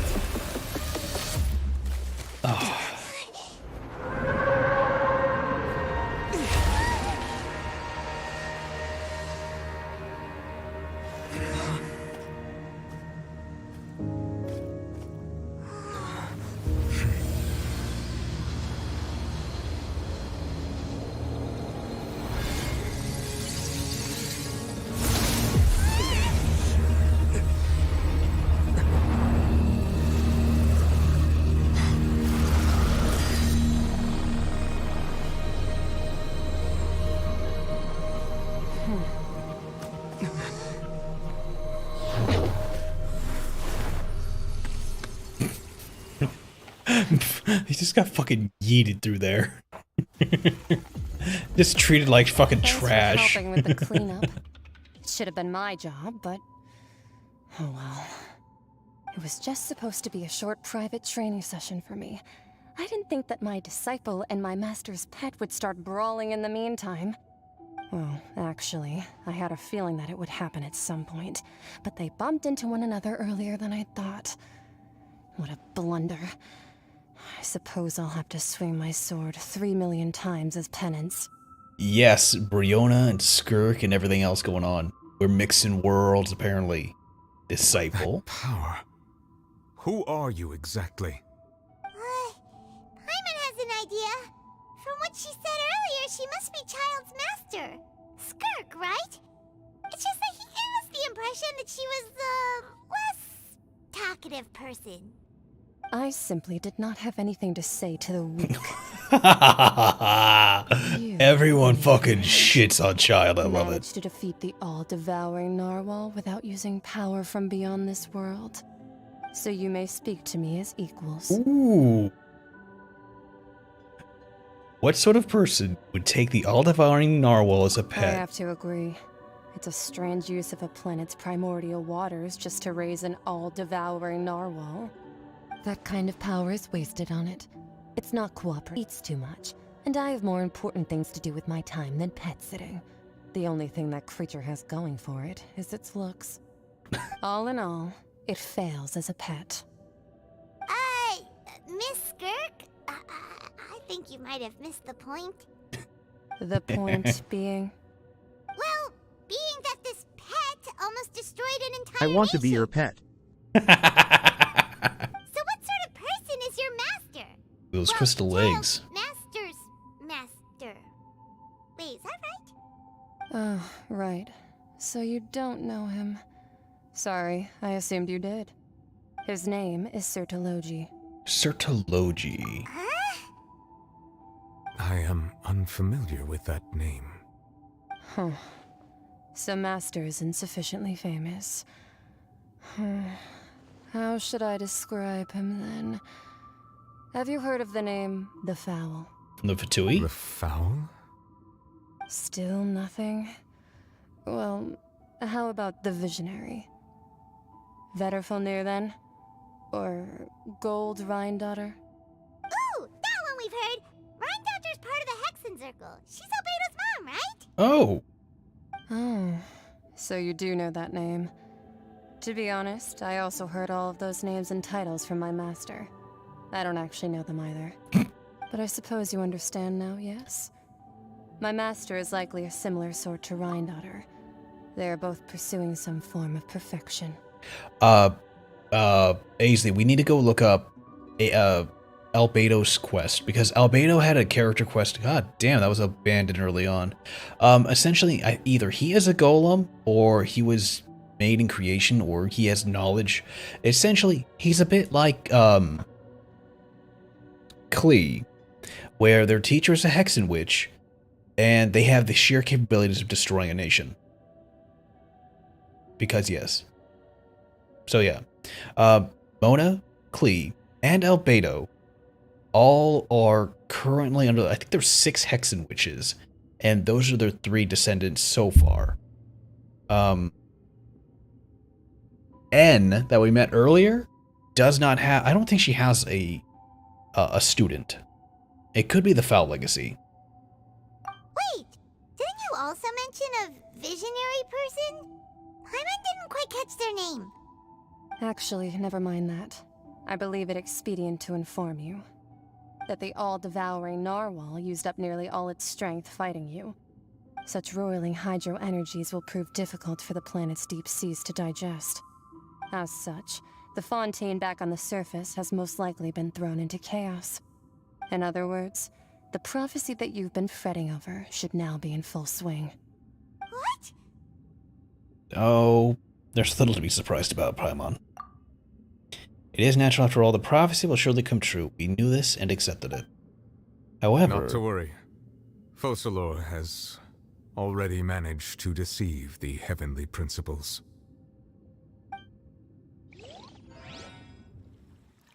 In the end, the people will all be dissolved into the waters, and only Farina will remain, weeping on her throne.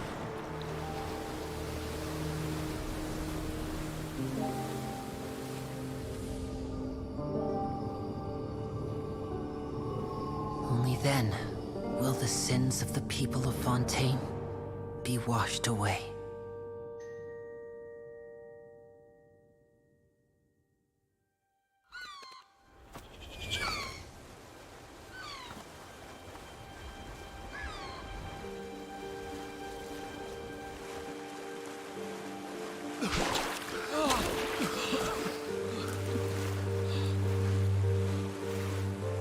Hey!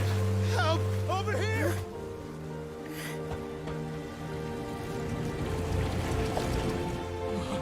The Bioshock vibes. Oh my god, yeah.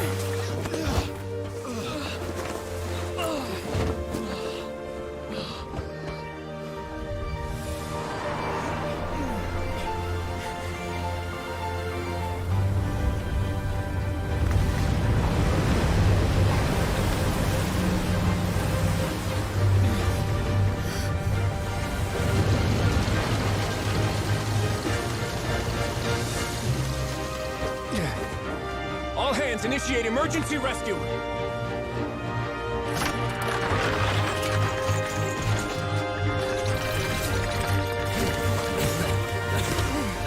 Hurry!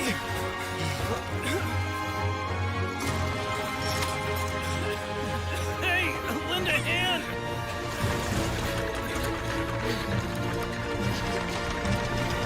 My dude, it's just like right in the fuck it we ball. Were you prepared for this? Yes. How prepared? I have remade an ark and a warship. Alright, never mind. Didn't need to go that hard.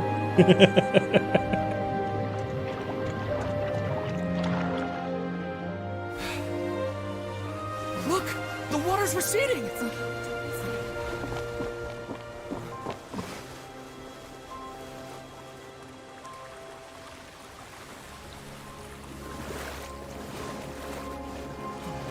It's a miracle! The water's receding.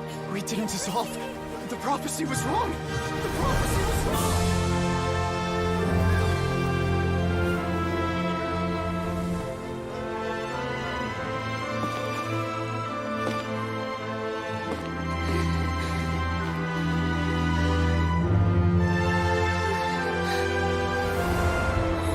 Are you alright? We're saved. The prophecy was wrong. Farina is free, and that's the problem. Oh, fuck. Oh, fuck. That's not good. That's not good. That's not good. Oh, shit. Oh. Oh. There. The Solo renewed. The Spina di Rasula tax post-disaster rebuilding. I recently visited Poisson to meet with Miss Navia, spokesperson of the Spina di Rasula, and we spoke about Poisson's future. Old soil can still give birth to new bloom, Miss Navia stated. Hope is like seeing a small cookie when you're starving late at night. You just need a little of it. Skyship Winglet, boon or bane of the Fontaine Research Institute. The various disputes that have arisen on account of Mr. Edwin have suddenly become a shield over the Institute, with Jurier turning out to be a once overlooked hidden gem. People always call the first researcher mad, but few know what to call the second. And should that latter person achieve a miracle, they would find it all the harder to find a word with which to classify him and his team. Wow! Paimon barely recognizes the people in the reports. Are those really Jurier and Navia? They sound like real big shots. Yeah, we just didn't meet them in that capacity. Pretty enthralling, huh? Ha ha ha ha Stewart's ha. idea was pretty simple. With the disaster just having passed, we would print a free edition packed to the margins with good news to calm people down. The value for these big scoops lies in their inevitable follow-ups. We'll publish further reports and go into the stories behind those people. Edwin's assistant, Jurier, created a true flying ship, while Navia is leading people in the reconstruction of their home. I'm sure that these stories could draw even your well-traveled eye.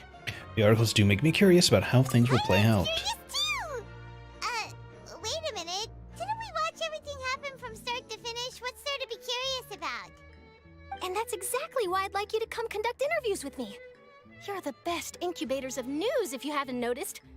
And also, with you around, I'm sure I'll get to see that Duke. Oh, she hasn't met Wriothesley yet. Hasn't he turned you down several times already? She Oh, wants... This time will be different. Come on, let's head to Poisson first, and then make a trip to the fortress. There are some things you'll only know when you get there. She really wants to be with Wriothesley. We'll do this later. I need to sleep. I need to sleep. It's 1 a.m. I need to sleep. Tears amongst the stars. Okay. Okay.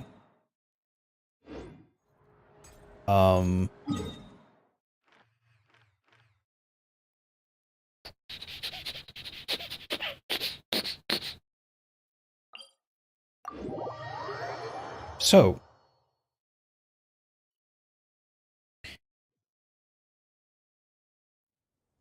big brain time.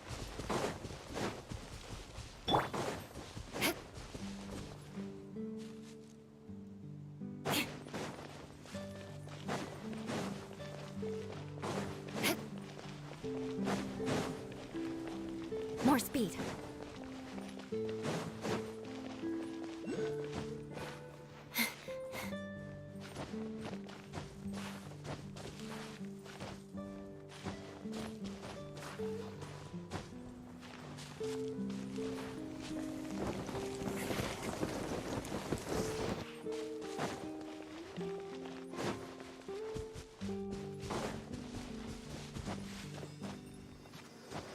That just happened to be in the way. Okay. Okay. So, More speed. for a while, people were putting it into their head More speed. that directly above the ore trace and this little guy was probably going to be a spike shot down from Celestia. Except that's not true, because Celestia's over there. So, most likely, Celestia's been watching all of this shit go on. Now that they've seen that this happened and spat in their face, we're about to find out some real shit, like them dropping another spine on Fontaine. Aristocratic etiquette is all As just for show. far as I know, maybe it's inside there, but Fontaine was never hit with a spire. Like, at all.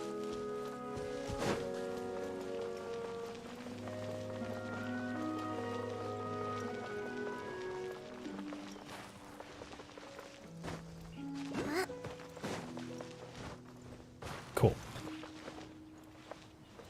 But nowhere in Fontaine was hit by anything that Celestia has ever put down. The biggest thing was probably that alone. Earlier, where their god was condemned to death, and everyone was killed. So, the fact that we have Celestia just chillaxing.